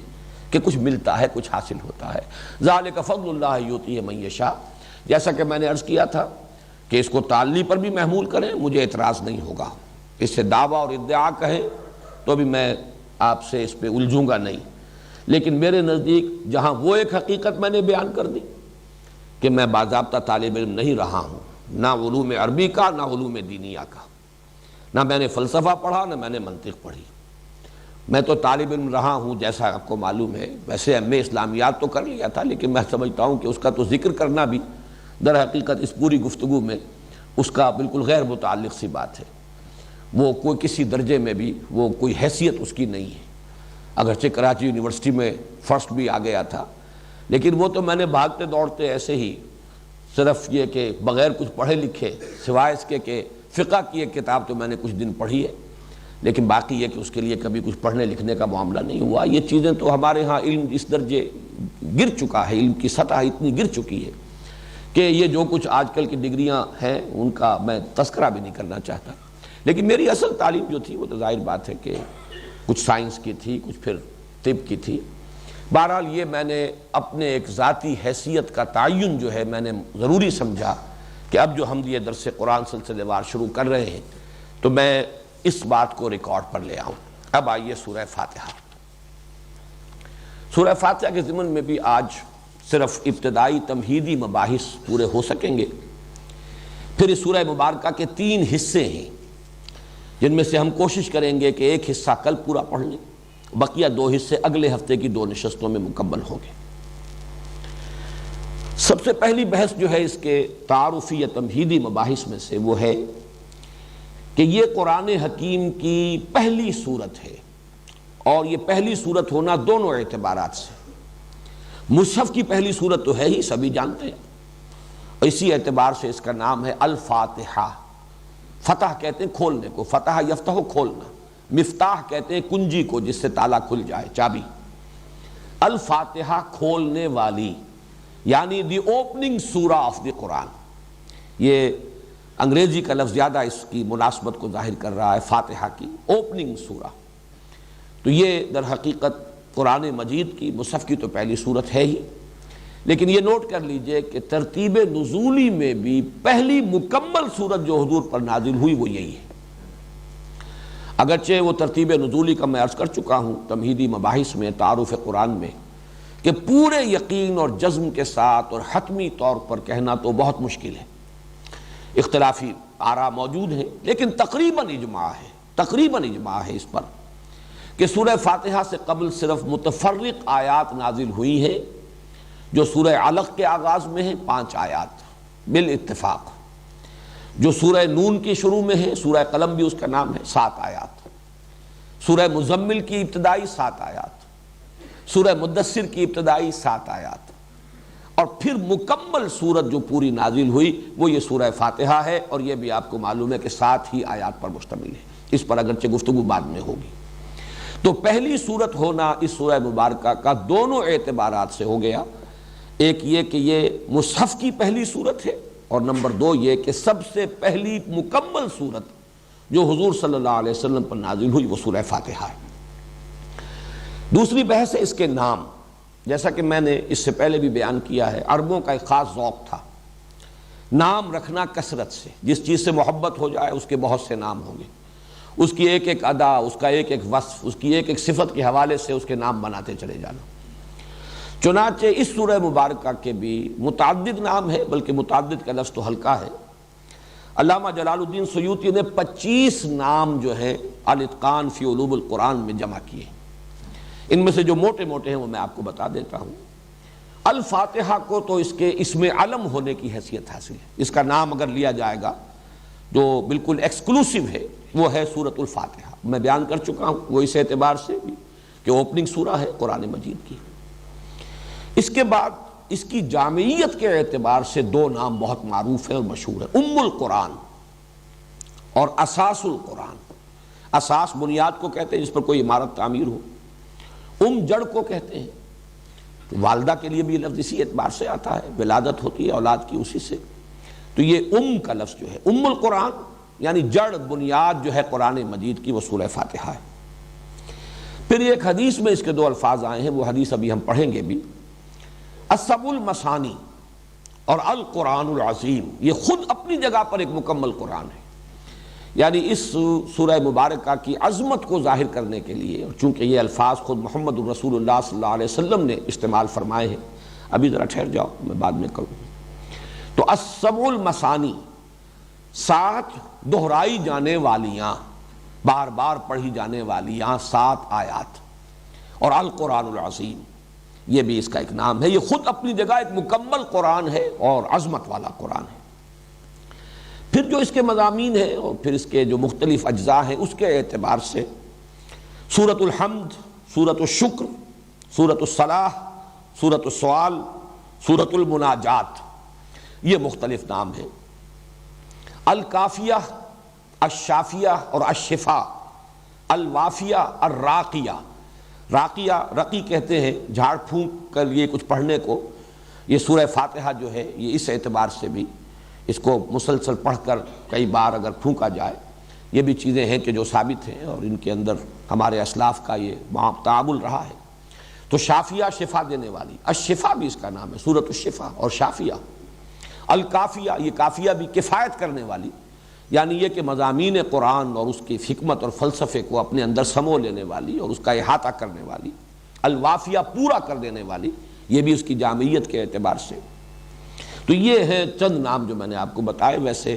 علامہ جلال الدین سیوطی رحمہ اللہ نے 25 نام اس کے، اور انہوں نے لکھا بھی ہے کہ میں نے بڑی محنت سے جمع کیے، لیکن یہ کہ ان کی اہمیت نہیں ہے، یہ تو بس وہی ایک ذوق جو ہے عربوں کا کہ جس شے سے محبت ہو، جس کی عظمت کا نقش قلب پر ہو، پھر اس کے نام وہ متعدد اور کثرت کے ساتھ رکھنا، یہ ان کا ذوق ہے۔ تیسری بحث ہے فضیلت کی، اب وہ ذرا حدیث لگا دو یہاں۔ اس کے لیے حضرت ابو ہریرہ رضی اللہ تعالی عنہ سے ایک حدیث مروی ہے، اور یہ جامع ترمذی میں بھی موجود ہے۔ میں نہیں کہہ سکتا کہ آپ میں سے کتنے حضرات اس کو پڑھ سکیں گے، لیکن بہرحال جو بھی پڑھ سکتے ہوں میں چاہتا ہوں کہ اس حدیث کو تو پورا لفظ بلفظ آپ لوگ پڑھ لیں۔ عن ابی ہریرہ ان رسول اللہ صلی اللہ علیہ وسلم قال لابی بن کعب، حضرت ابو ہریرہ سے مروی ہے کہ حضور صلی اللہ علیہ وسلم نے حضرت ابی بن کعب سے فرمایا۔ یہ ابی بن کعب جو ہے یہ انصاری صحابی ہیں، اور ان کا ایک خاص درجہ یہ ہے کہ حضور نے ان کے بارے میں بھی افعل التفضیل کا صیغہ استعمال کیا ہے، کہ یہ اقرأہم ابی بن کعب، میرے صحابہ میں سب سے بڑا قاری، اور قاری جو ہے ظاہر بات ہے کہ اس وقت محض اس قرات کے معنی میں نہیں تھا جس معنی میں کہ آج کل ہم استعمال کرتے ہیں، عالم ہونا بھی اس کا لازم تھا معاملہ، اس لیے کہ ان کی اپنی زبان تھی، اس میں جو قرآن کا سب سے بڑا قاری تھا گویا کہ وہ قرآن کا سب سے بڑا عالم بھی تھا۔ یہ بعض صحابہ کے لیے افضل التفصیل کے صیغے آئے ہیں، جیسے کہ ارحم امتی بے امتی ابو بکر، اشدہم فی امر اللہ عمر، احیاہم یا اکثرہم حیاء عثمان، اقواہم علی، اعلمہم بالحلال والحرام معاذ بن جبل، اصدقہم لہجۃ ابو ذر۔ اسی طریقے سے نوٹ کر لیجئے کہ اقرأہم ابی بن کعب رضی اللہ تعالی عنہ۔ تو ان سے حضور نے ایک سوال کیا، اتحب ان اعلمک سورۃ لم ینزل فی التوراۃ ولا فی الانجیل ولا فی الزبور ولا فی القرآن مثلھا، اے ابی کیا میں تمہیں وہ سورت نہ سکھاؤں جس کی مثل، جس کی نظیر نہ تورات میں نازل ہوئی، نہ زبور میں، نہ انجیل میں، نہ قرآن میں۔ مراد یہ ہے کہ قرآن میں بھی وہ منفرد ہے، اس کی عظمت والی صورت اور کوئی نہیں، اس کی سی عظمت والی صورت، یہ بے نظیر اور بے مثل صورت ہے، اس کی نظیر، اس کے مثل نہ قرآن میں، نہ تورات میں، نہ انجیل میں، نہ زبور۔ قال نعم یا رسول اللہ، تو حضرت ابی کا جواب کیا ہو سکتا تھا؟ حضور ضرور سنائیے، ضرور سمجھائیے، ضرور پڑھائیے، بتائیے مجھے وہ کون سی صورت ہے۔ فقال رسول اللہ صلی اللہ علیہ وسلم، تو ارشاد فرمایا رسول اللہ صلی اللہ علیہ وسلم نے، کیف تقرأ فی الصلاۃ، ذرا سناؤ تو صحیح نماز کیسے پڑھتے ہو، کیا پڑھتے ہو نماز میں؟ قال فقرأ ام القرآن، انہوں نے کہا کہ انہوں نے پڑھا پھر سورہ ام القرآن۔ اب یہاں دیکھیے وہ لفظ آ گیا، سورہ فاتحہ، ام القرآن، انہوں نے تلاوت کی۔ نماز تو میں ایسے پڑھتا ہوں، نماز میں سورہ فاتحہ پڑھتا ہوں۔ فقال رسول اللہ صلی اللہ علیہ وسلم، تو حضور نے ارشاد فرمایا، والذی نفسی بیدہ، اس ہستی کی قسم ہے جس کے ہاتھ میں میری جان ہے، ما انزلت فی التوراۃ ولا فی الانجیل ولا فی الزبور ولا فی القرآن مثلھا، اس صورت کے نظیر اور اس کے مثل نہ تورات میں، نہ انجیل میں، نہ قرآن میں، نہ زبور میں کبھی نازل نہیں ہوئی، بے مثل اور بے نظیر صورت ہے۔ وَإِنَّهَا سَبْعٌ مِّنَ الْمَثَانِي، یہی ہے سبع من المثانی، والقرآن العظیم، اور یہی ہے القرآن العظیم، عظمت والا قرآن، الذی اعطیتہ، جو کہ مجھے عطا کیا گیا ہے۔ رواہ الترمذی، یہ جامع ترمذی کی روایت ہے۔ یہ جو دو الفاظ ہیں سبع من المثانی اور قرآن عظیم، یہ در حقیقت سورہ ہجر کی آیت میں وارد ہوئے ہیں۔ چنانچہ وہاں مضمون جو ہے آخری حصے میں سورہ ہجر کے وہ یہ ہے کہ اے نبی، جو کچھ لوگ آپ کو کہہ رہے ہیں، کوئی مجنون کہہ رہا ہے، کوئی اور کچھ کہہ رہا ہے، آپ اس پر ملول اور غمگین نہ ہوں۔ ہم نے یہ آسمان اور زمین بے مقصد نہیں بنائے، ہر شے کا نتیجہ نکلے گا، مجرموں کو بھی سزا مل کر رہے گی۔ اسی طریقے سے یہ دولت مند ہیں اور جو اس وقت سرداران قریش ہیں، جنہیں چودراہٹ حاصل ہے، اقتدار حاصل ہے، ان سے بھی آپ متاثر نہ ہو، ان کی ان چیزوں کو بھی نگاہ میں نہ لائیے۔ وَلَقَدْ آتَيْنَاكَ سَبْعًا مِّنَ الْمَثَانِي وَالْقُرْآنَ الْعَظِيمِ، ہم نے تو آپ کو 7 دی ہیں دہرائی جانے والیاں اور قرآن عظیم عطا کیا، یعنی اتنی بڑی دولت آپ کو دی ہے کہ کوئی دولت اس کے مقابلے میں کوئی حیثیت نہیں رکھتی، کسی کا اقتدار دنیا میں کسی اہمیت کا حامل نہیں، یہ آنی جانی چیزیں ہیں، فانی چیزیں ہیں، کسی شے کی کوئی وقت آپ کی نگاہ میں نہ ہو۔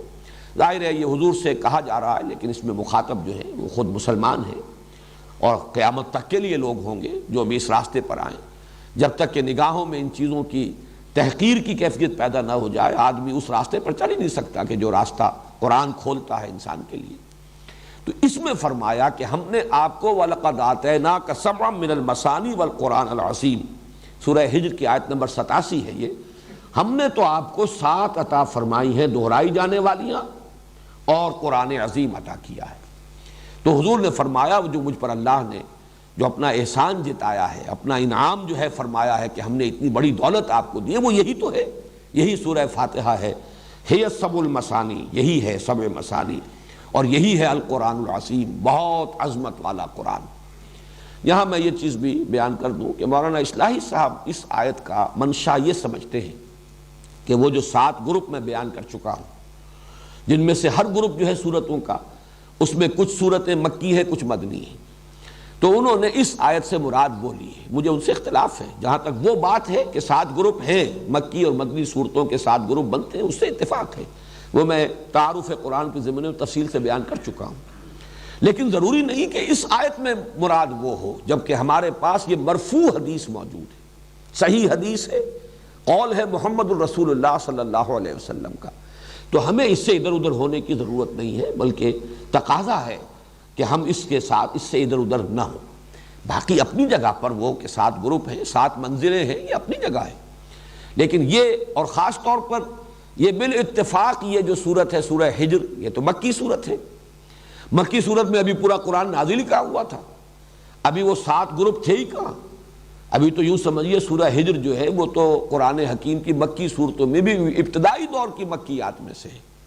اس لیے کہ یہ بالکل ابتدائی دور کی بات ہے کہ حضور کو مجنون کہا گیا۔ بعد میں تو کسی نے مجنون نہیں کہا، پھر وہ تو آغاز میں تھا خیال کہ شاید کوئی آسیب زدہ ہو گئے ہیں، کوئی جن آ گیا ہے، یہ جو کہہ رہے ہیں فرشتہ میں نے دیکھا ہے، فرشتہ آیا ہے، پتہ نہیں کوئی جن ہے جو ان کو نظر آ گیا ہے، یہ بات بالکل ابتدائی دور میں کہی گئی، بعد میں یہ باتیں نہیں رہی۔ اس اعتبار سے اس وقت وہ کہاں تھا قرآن اور کہاں اس کے وہ 7 گروپ،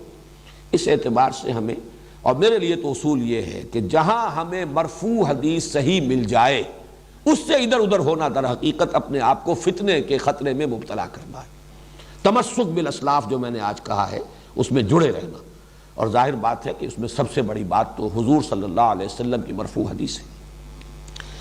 تو سب سے پہلی جو اس کی فضیلت کے لیے تو یہ حدیث جو ہے میں سمجھتا ہوں کفایت کرتی ہے۔ حضرت انس سے بھی ایک روایت ہے جو امام حاکم نے نقل کی ہے کہ حضور نے اسے افضل القرآن قرار دیا ہے،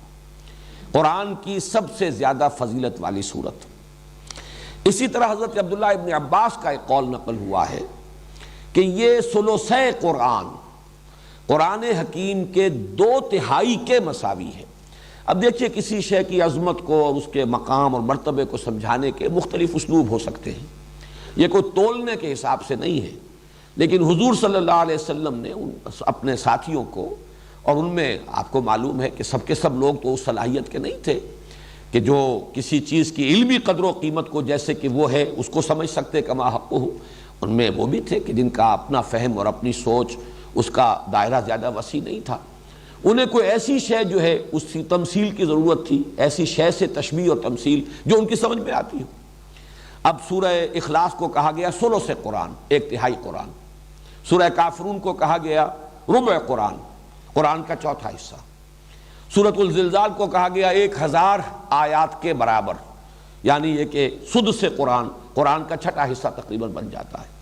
لیکن اس میں جو بلند ترین جو نسبت ہے وہ یہ ہے جو سورہ فاتحہ کو دی ہے حضور صلی اللہ علیہ وسلم نے حضرت عبداللہ ابن عباس رضی اللہ تعالی عنہما سے جو منقول ہے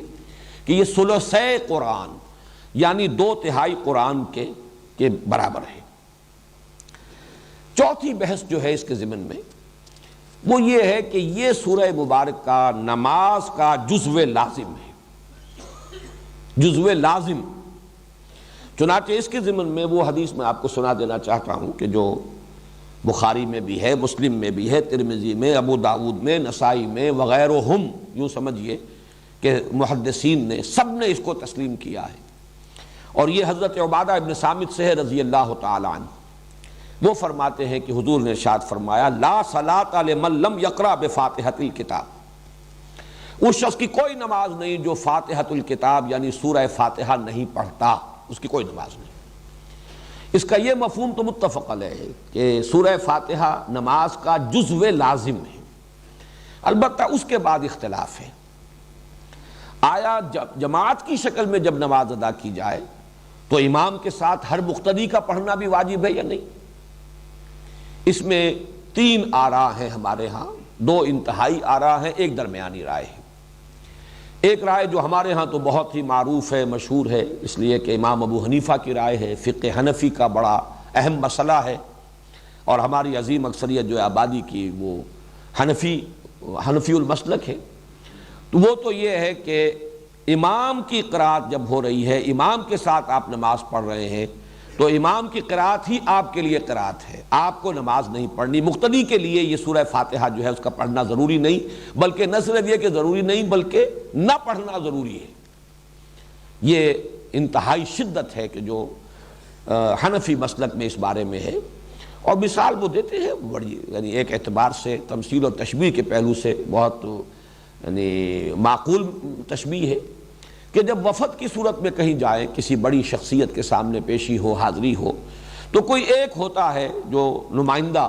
وہ گفتگو کرتا ہے، باقی سب لوگ موجود ہوتے ہیں، ان کی موجودگی گویا کہ ایک طرح کی شمولیت ہے، لیکن یہ کہ گفتگو جو ہے، کوئی درخواست پیش کرنی ہے، کوئی مطالبہ رکھنا ہے، تو وہ ایک ان کا نمائندہ پیش کرتا ہے۔ اسی طریقے سے جب امام پڑھ رہا ہے تو گویا کہ مقتدیوں کی طرف سے قرات ہو گئی۔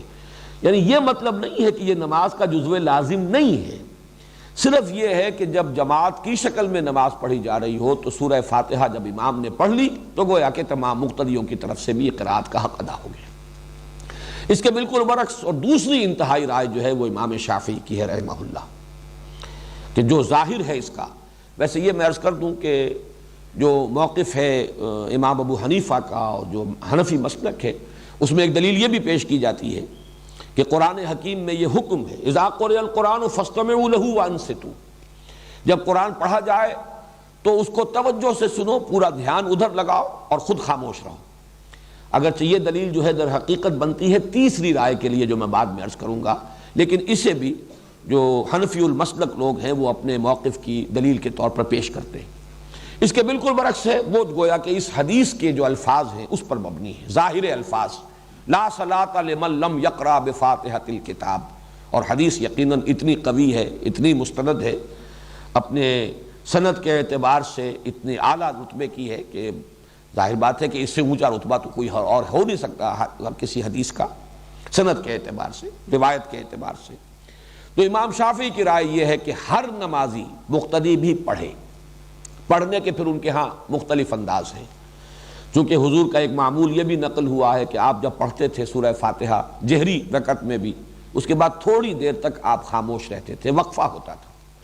ہم تو ہماری عادت تو یہ ہے کہ فوراً ہی کوئی جو سورت ملانی ہے یا کچھ قرآن کا حصہ پڑھنا ہے تو سورہ فاتحہ کے بعد اس کو متصل کر لیتے ہیں، لیکن حضور سے یہ ثابت ہے تھوڑا سا وقفہ، اور اس کے دوران گویا کہ مقتدی بھی جلدی سے دہرا لیں اور پڑھ لیں۔ ایک طریقہ تو یہ ہے، اور ایک یہ ہے، اور یہ بھی حضور کے معمول کے ساتھ مناسبت رکھنے والا ہے، کہ آپ نماز میں سورہ فاتحہ پڑھتے تھے تو ہر آیت پر رکتے تھے۔ یہ وقفہ جو ہے یہ گویا کہ کفایت کر جاتا ہے کہ امام نے کہا الحمدللہ رب العالمین، اور اس کے بعد وہ ذرا سا وقفہ دے تاکہ مقتدی بھی الحمدللہ رب العالمین پڑھ لیں، پھر الرحمن الرحیم وقفہ دے تاکہ مقتدی بھی پڑھ لیں۔ بہرحال یہ تو ہوا اس کی جو عملی شکل ہے، لیکن اس وقت میں صرف موقف اور مسلک بیان کر رہا ہوں کہ امام شافعی کا اور شوافع کا اور حنابلہ کا یہ موقف ہے، اور چونکہ امام احمد ابن حنبل شاگرد ہیں امام شافعی کے، تو تسلسل بھی ہے اس میں، یہ ہے کہ ہر مقتدی کے لیے بھی سورہ فاتحہ کا پڑھنا لازم ہے۔ معتدل مسلک ہے امام مالک کا رحمہ اللہ، امام دار الہجرہ، چونکہ وہ امام مدینہ ہے، اس اعتبار سے ان کی بات بہت سے پہلوؤں سے بہت وقیع بھی ہے۔ حدیث کا بھی سب سے پہلا مجموعہ جو ہے موطا امام مالک، یہ گویا کہ اولین مجموعہ ہے جس کو کہ فقہی جو بھی ابواب ہیں ان کی شکل میں مرتب کیا گیا۔ امام مالک کا موقف یہ ہے، اور میں اس کو کوئی باک نہیں سمجھتا اس کے بیان کرنے میں کہ میرا اپنا عمل اس پر ہے، وہ یہ ہے کہ جہری رکعت میں امام کی قرات کو توجہ سے سنو، گویا کہ عمل ہو گیا اس آیت پر، اذا قرئ القرآن فاستمعوا له وانصتوا۔ البتہ سری رکعت ہے، اس میں خود سورہ فاتحہ پڑھو، اس لیے کہ اس وقت آپ سن نہیں رہے۔ لیکن یہ کہ ہمارے ہاں بعض جو مفتی حضرات ہیں، حنفی مفتی حضرات، وہ اس میں بہت شدت سے کام لیتے ہیں کہ فرض کیجئے کوئی رکعت آپ کی چھوٹ گئی تھی، پہلی رکعت رہ گئی تھی، آپ دوسری میں شریک ہوئے، تو اب اگر آپ اپنی رکعت پہلی جو ہے پڑھنے کے لیے، جبکہ باقی نمازی فارغ ہو گئے، سلام پھر چکا، امام سلام پھر چکا، اب آپ کھڑے ہو کر جو رکعت پڑھ رہے ہیں، تو شدت کی انتہا یہ کہ اس رکعت میں بھی سورہ فاتحہ مت پڑھو، صرف اتنی دیر کھڑے رہو جتنی دیر کے سورہ فاتحہ پڑھی جاتی ہے۔ اب یہ چیز جو ہے میرے نزدیک انتہا پسندی والا معاملہ ہے بالکل اس معاملے میں۔ بہرحال درمیانی مسلک یہ ہے، لیکن یہ کہ اس وقت جو کچھ مجھے بیان کرنا تھا یہ میں نے بیان کر دیا، اس لیے کہ یہ عملی مسئلہ ہے، بہت سے حضرات کو اس سے سابقہ پیش آ سکتا ہے۔ لیکن یہ کہ اصل بات جو اس وقت جو میری بحث تھی وہ یہ کہ یہ نماز کا جزو لازم ہے۔ پانچویں بحث یہ ہے کہ جزو لازم نہیں، یہی اصل نماز ہے، یہی صلاۃ ہے۔ اس اعتبار سے ایک حدیث قدسی جو ہے اس کا ذرا رکھو یہاں پر، جو لگا دو اب وہ حدیث قدسی کے جو مسلم شریف میں ہے، صحیح مسلم میں ابو ہریرہ رضی اللہ تعالی عنہ سے مروی ہے۔ ابھی ہم نے جو حدیث پڑھی تھی کہ حضور نے پوچھا کیف تقرؤ فی الصلاۃ، نماز میں کیا پڑھتے ہو، اور آپ حضرت ابی بن کعب نے سورہ فاتحہ پڑھی۔ لیکن یہ کہ یہ تو ہوا نماز میں سورہ فاتحہ کا پڑھنا۔ دوسری حدیث جو ہے یہ حدیث قدسی ہے، جس میں کہ حضور صلی اللہ علیہ وسلم نقل فرما رہے اللہ کا ایک فرمان۔ حدیث قدسی اصل میں اسے کہا جاتا ہے جس میں کہ حضور صلی اللہ علیہ وسلم یہ فرمائے کہ اللہ یوں فرماتا ہے۔ وہ اگرچہ قرآن تو نہیں ہے، وہ وحی جلی نہیں ہے جو قرآن میں شامل ہو، لیکن یہ کہ وحی خفی جو ہے اس کے ضمن میں یہ کہا جائے گا کہ وہ سب سے بلند ترین وحی خفی ہے۔ یوں کہیے کہ وہ جو وحی خفی میں جو درجے ہو سکتے ہیں ان میں بلند ترین درجہ حدیث قدسی کا ہے۔ اس کے الفاظ نوٹ کیجئے، اللہ تعالیٰ فرماتا ہے قسمت الصلاۃ بینی و بین عبدی نصفین، میں نے نماز کو تقسیم کر لیا ہے اپنے اور اپنے بندے کے مابین دو نصفوں میں، دو آدھے آدھے حصوں میں۔ فنصفها لی ونصفها لعبدی، تو اس کا آدھا حصہ تو میرے لیے ہے اور آدھا حصہ آگے وہ بڑھاؤ، نصفها لعبدی، اور اس کا آدھا حصہ میرے بندے کے لیے۔ اور اس کے بعد فرمایا جو نیچے الفاظ ہیں وَلِعَبْدِي مَا سَأَلَ، اور میرے بندے کو مل گیا، میں نے عطا کر دیا، جیسے انگریزی میں کہتے ہیں گرانٹڈ، میں نے بندے کو دیا، وَلِعَبْدِي، میرے بندے کا ہو گیا ما سال جو اس نے مانگا۔ یہاں پہ حدیث قدسی تو ختم ہو جاتی ہے،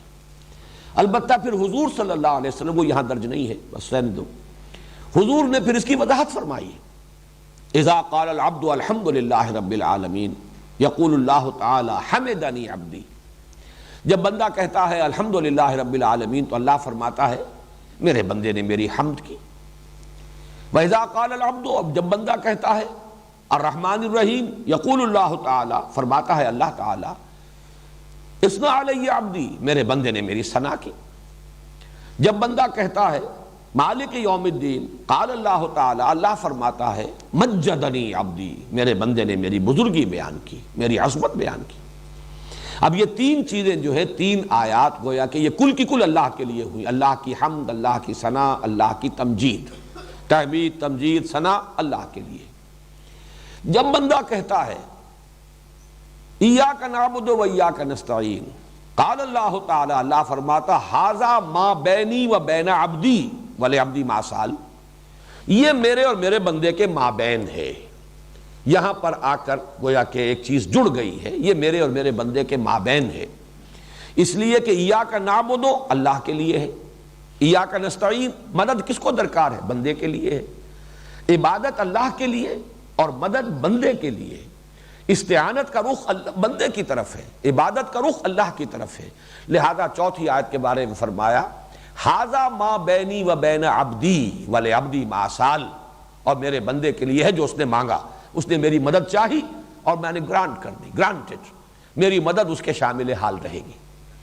اس کے بعد فرمایا وَإِذَا قَالَ الْعَبْدُ، بندہ کہتا ہے اهْدِنَا الصِّرَاطَ الْمُسْتَقِيمَ صِرَاطَ الَّذِينَ أَنْعَمْتَ عَلَيْهِمْ غَيْرِ الْمَغْضُوبِ عَلَيْهِمْ وَلَا الضَّالِّينَ قال اللہ تعالی ھذا لعبدی ولعبدی ما سال، یہ کل کا کل میرے بندے کے لیے، اس نے مجھ سے ہدایت طلب کی ہے، اس نے مجھ سے ہدایت مانگی ہے، میں نے اس کو ہدایت دی۔ تو یہ در حقیقت بہترین تجزیہ ہے اس سورہ مبارکہ کا۔ ایک مرتبہ پھر کرو، ایک پلڑا نمایاں کر دو پہلی مرتبہ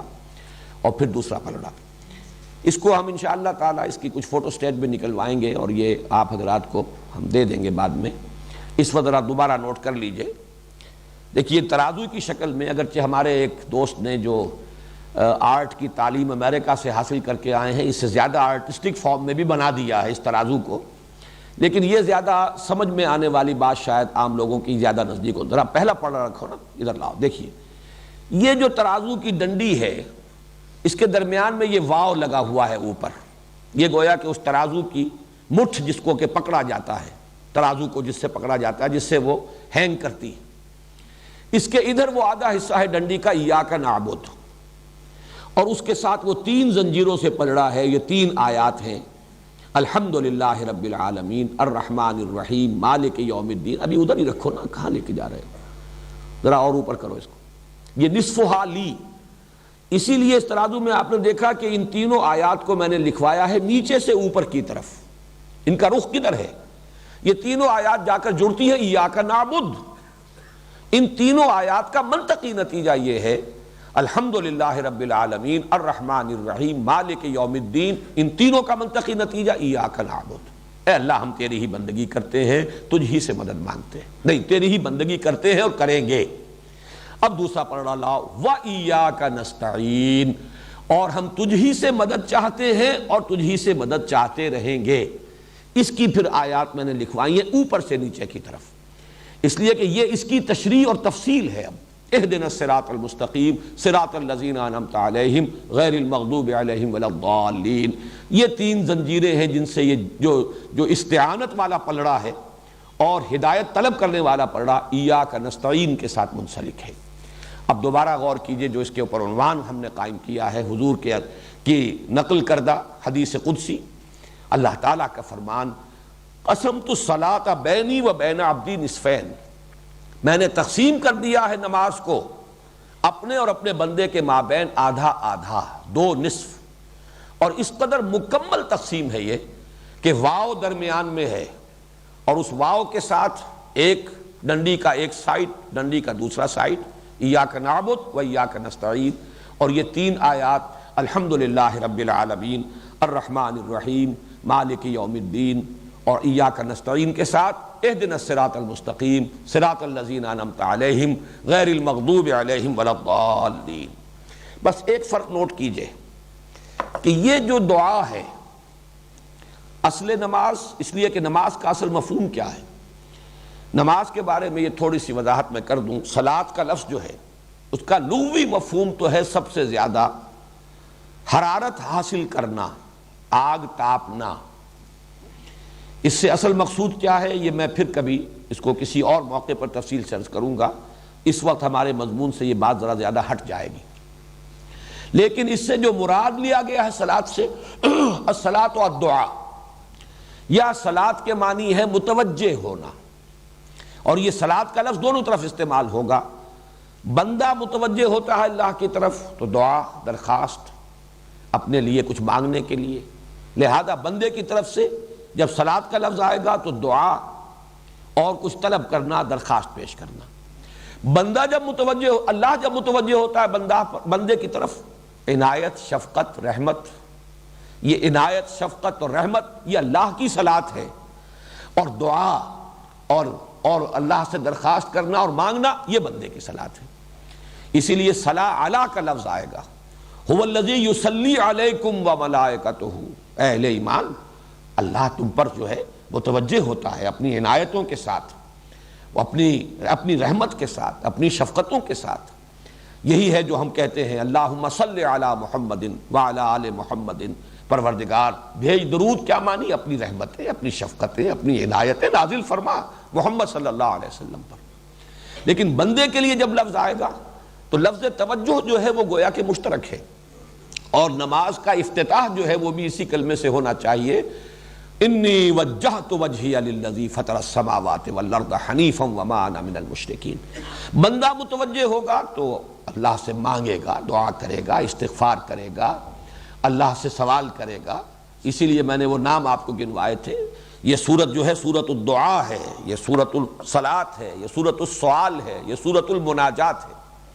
تو اس نماز کا اصل حصہ جزو لا ینفک, بلکہ اصل نماز یہ سورہ فاتحہ ہے. فرق یہ ہے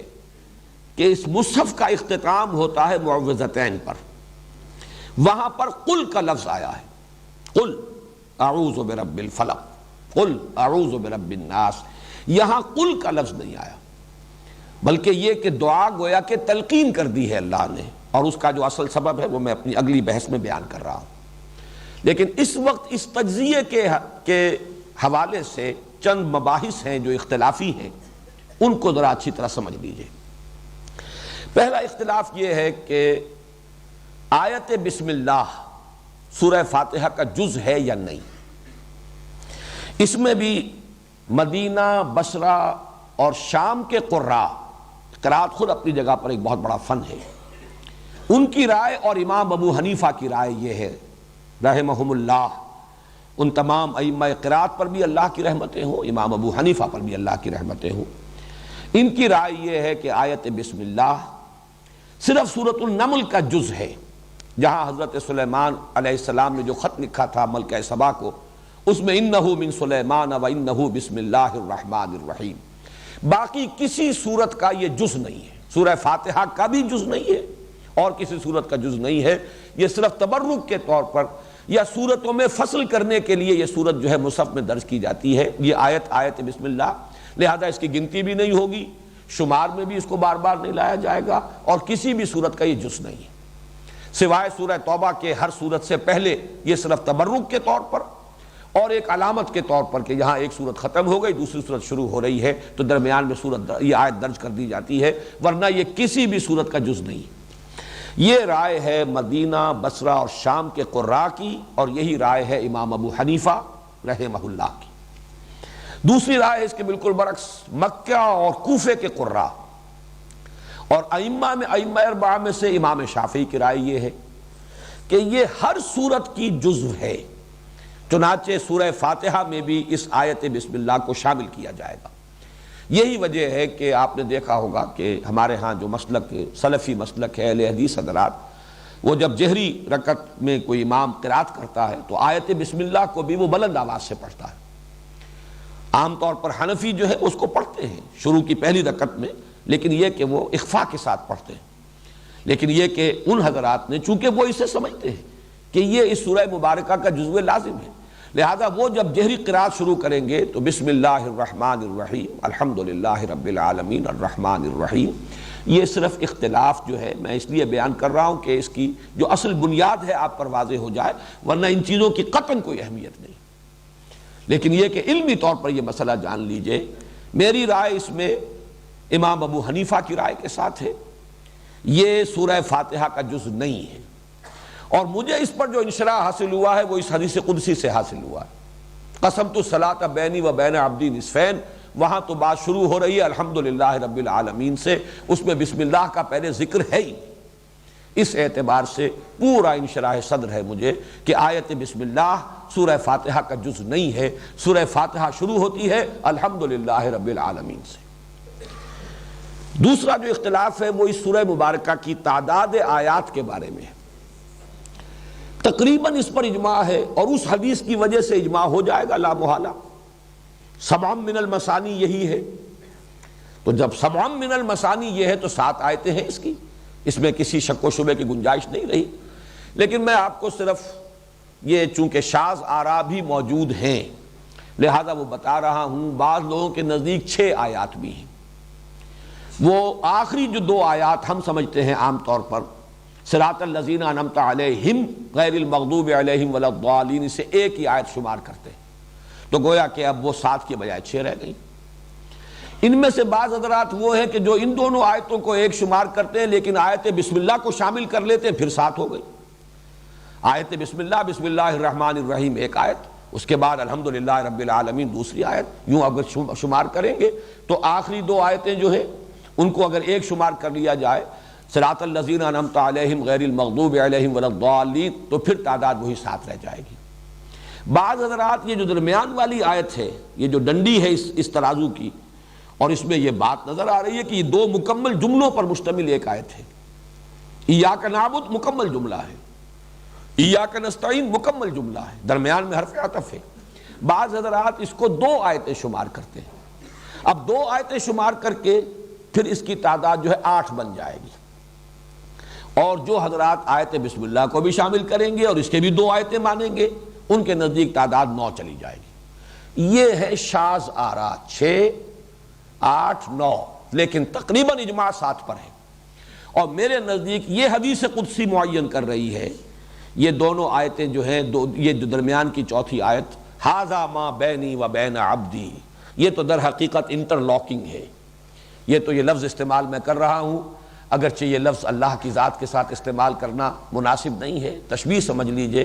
بلا تشبیہ بلا تمثیل، یہ مصافحہ ہو رہا ہے بندے کا پروردگار کے ساتھ۔ جیسے بیعت ہوتی ہے مصافحہ ہوتا ہے، اور جیسے قرآن مجید میں آیا ہے کہ اے نبی جو لوگ آپ سے بیعت کر رہے ہیں ان الذین یبایعونک انما یبایعون اللہ ید اللہ فوق ایدیہم، جو لوگ آپ سے بیعت کر رہے ہیں حقیقت میں وہ اللہ سے بیعت کر رہے ہیں، اور اللہ کا ہاتھ ان کے ہاتھ کے اوپر ہے، وہ غیر مرئی ہاتھ ہے، نظر نہیں آتا، لیکن یہ کہ در حقیقت یہ مصافحہ ہے بندے کا اپنے رب کے ساتھ، ایاک نعبد و ایاک نستعین، معاہدہ ہے یہ، مصافحہ معاہدہ، یہ در حقیقت یہ ایک ہی وزن پر باب مفعلہ کے یہ مصدر ہے، یہ معاہدہ۔ اسی لیے کس قدر پیارے الفاظ ہیں حدیث قدسی کے، ھذا ما بینی و بین عبدی۔ معاہدے کے اندر دو چیزیں ہوتی ہیں، دو فریق،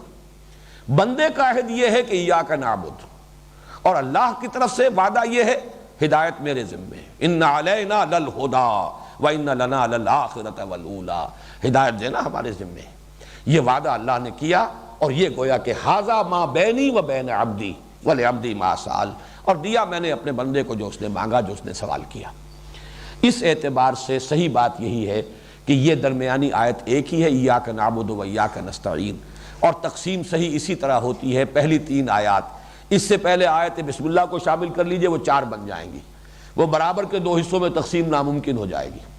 وہ 3 آیتیں ہیں جیسے کہ وہ 3 لڑیوں کی شکل میں نظر آئیں، الحمدللہ رب العالمین الرحمن الرحیم مالک یوم الدین، ایاک نعبد ایاک نستعین اہدنا الصراط المستقیم صراط الذین انعمت علیہم غیر المغضوب علیہم ولا الضالین۔ تو یہ جو تجزیہ ہے اس سورہ مبارکہ کا اس حدیث قدسی کے حوالے سے، تو بہت سے یہ مختلف فی مسائل، ویسے یہ کہ اس کے لیے دلائل اور استدلال ادھر سے ادھر سے کیے جائیں تو بحث الجھ جائے گی۔ میں سمجھتا ہوں کہ اس حدیث قدسی نے ان تمام مسائل کے حق میں، ان کے ضمن میں قول فیصل ہمیں عطا فرما دیا ہے کہ جس پر پورا انشراح جو ہے ہمیں حاصل ہو سکتا ہے۔ ایک بات اور نوٹ کر لیجئے، میرا تو ارادہ تھا اصل مضمون آج مزید جو ہے شروع کرنے کا، کہ اس کا اصل مضمون ہے کیا۔ یہ تو در حقیقت قرآن مجید کے حکمت اور فلسفے کے لیے جڑ اور بنیاد اور اساس کا درجہ رکھتی ہے۔ ام القرآن کیوں ہے، اساس القرآن کیوں ہے، لیکن یہ کہ اب اس کا وقت آج نہیں ہے، وہ تو انشاءاللہ کل کریں گے، لیکن ایک ذرا اس کا نحوی تجزیہ بھی کر لیجئے۔ پہلی 3 آیات، اگرچہ صرف پہلی آیت میں 2 الفاظ بھی مکمل جملہ بن جاتے ہیں، الحمدللہ، یہ جملہ اسمیہ خبریہ بن گیا، جملہ مکمل ہو گیا، لیکن اس کے بعد پوری 3 آیتیں آپ پڑھ جائیے، یہ اسی کے ساتھ شامل ہوتی چلی جائیں گی، علیحدہ جملہ کوئی نہیں آیا۔ یہ کہا جا سکتا ہے کہ یہ تینوں آیتیں ایک ہی مکمل جملہ بنتی ہیں، الحمدللہ رب العالمین الرحمن الرحیم مالک یوم الدین، کل حمد اللہ کے لیے جو تمام جہانوں کا رب ہے، جو رحمان ہے، جو رحیم ہے، جو جزا و سزا کے دن کا مالک ہے۔ یہ تمام جو آ رہا ہے رب العالمین، یہ بھی اللہ کا بدل ہے یا اللہ کی صفت ہے۔ الرحمن اللہ کی صفت دوم، الرحیم اللہ کی صفت سوم، مالک یوم الدین اللہ کی صفت چہارم، یہ تمام صفات ہیں۔ اصل میں در حقیقت ایک ہی جملہ بنے گا، الحمدللہ رب العالمین الرحمن الرحیم مالک یوم الدین۔ اسی طرح پڑھا جو دوسرا ہے ترازو کا، اس کو لیجئے، اہدنا الصراط المستقیم مکمل جملہ ہے، لیکن اگلی 2 آیتیں اسی کے ساتھ جڑیں گی تو جملہ بنے گا، ورنہ وہ اپنی جگہ پر مکمل جملہ نہیں ہے، وہ اسی کے ساتھ، جیسے کہ میں نے آپ کو سورۃ العصر کے ضمن میں بتایا، سورۃ العصر 3 آیات پر مشتمل ہے، مکمل جملہ درمیانی آیت مکمل جملہ ہے، ان الانسان لفی خسر، لیکن والعصر بھی اس کے ساتھ شامل ہوگا تو معنی دے گا، قسم کھائی جا رہی ہے، قسم کس چیز پر کھائی جا رہی ہے، ان الانسان لفی خسر۔ اور تیسری آیت الا الذین آمنوا وعملوا الصالحات وتواصوا بالحق وتواصوا بالصبر، یہ بھی اس درمیانی آیت کے ساتھ جڑے گا تو اس کا مفہوم نکلے گا۔ استثناء بیان ہو رہا ہے لیکن مستثنیٰ منہ نہ ہو، کس چیز سے مستثنیٰ، تو اس کا کوئی مفہوم معین نہیں ہوتا۔ لہذا ایک ہی جملہ بنا والعصر ان الانسان لفی خسر الا الذین آمنوا وعملوا الصالحات وتواصوا بالحق وتواصوا بالصبر۔ اسی طریقے سے الحمدللہ رب العالمین الرحمن الرحیم مالک یوم الدین ایک جملہ ہے۔ اہدنا الصراط المستقیم، اسی صراط المستقیم کی وضاحت ہو رہی ہے، صراط الذین انعمت علیہم اس کا بدل، غیر المغضوب علیہم ولا الضالین یا انعمت علیہم الذین انعمت علیہم کا بدل، جملہ ایک ہی بنا ہے اہدنا الصراط المستقیم صراط الذین انعمت علیہم غیر المغضوب علیہم ولا الضالین۔ البتہ درمیانی آیت نمبر 4 جو اس کی اس اعتبار سے اہم ترین آیت ہے، انٹرلاک جہاں ہو رہا ہے، یہ دو حصے آ کر جہاں جڑ رہے ہیں، جو مصافحے کی آیت ہے، معاہدے کی آیت ہے، یہ اس ایک آیت میں دو جملے مکمل ہیں، ایاک نعبد و ایاک نستعین، دو جملے ہیں جن کو حرف عطف جوڑ رہا ہے۔ تو یہ اس کا ہم نے نحوی تجزیہ بھی کر لیا۔ اب انشاءاللہ کل اصل گفتگو شروع ہوگی، اس سورہ فاتحہ کا اصل مضمون کیا ہے اور اس کا اصل میں کلید اس کی کیا ہے۔ ہمیں معین کرنا چاہیے کہ اس سورت کا اصل مخاطب ہے کون، بلکہ قرآن مجید کے اصل مخاطب کون ہے۔ یہ ایک نئے عنوان سے اور نئے انداز میں انشاءاللہ کل گفتگو ہوگی، اور یہ حکمت قرآنی کے لیے ایک بہت بڑی کلید ہے۔ اس کو اس انداز میں نے آج سے پہلے کبھی بیان نہیں کیا، اس کی طرف ذہن انہی دنوں میں جب کہ میں غور کر رہا تھا، یہ دور ثانی جو شروع کر رہے ہیں تو انسانی ذہن جو ہے وہ کام کرتا رہتا ہے، تو اس بات کی طرف ذہن منتقل ہوا اصل مخاطب قرآن کے کون ہیں۔ اس کو معین کر لیں تو قرآن مجید کی حکمت اور فلسفے کے بہت سے پہلو جو ہیں وہ روشن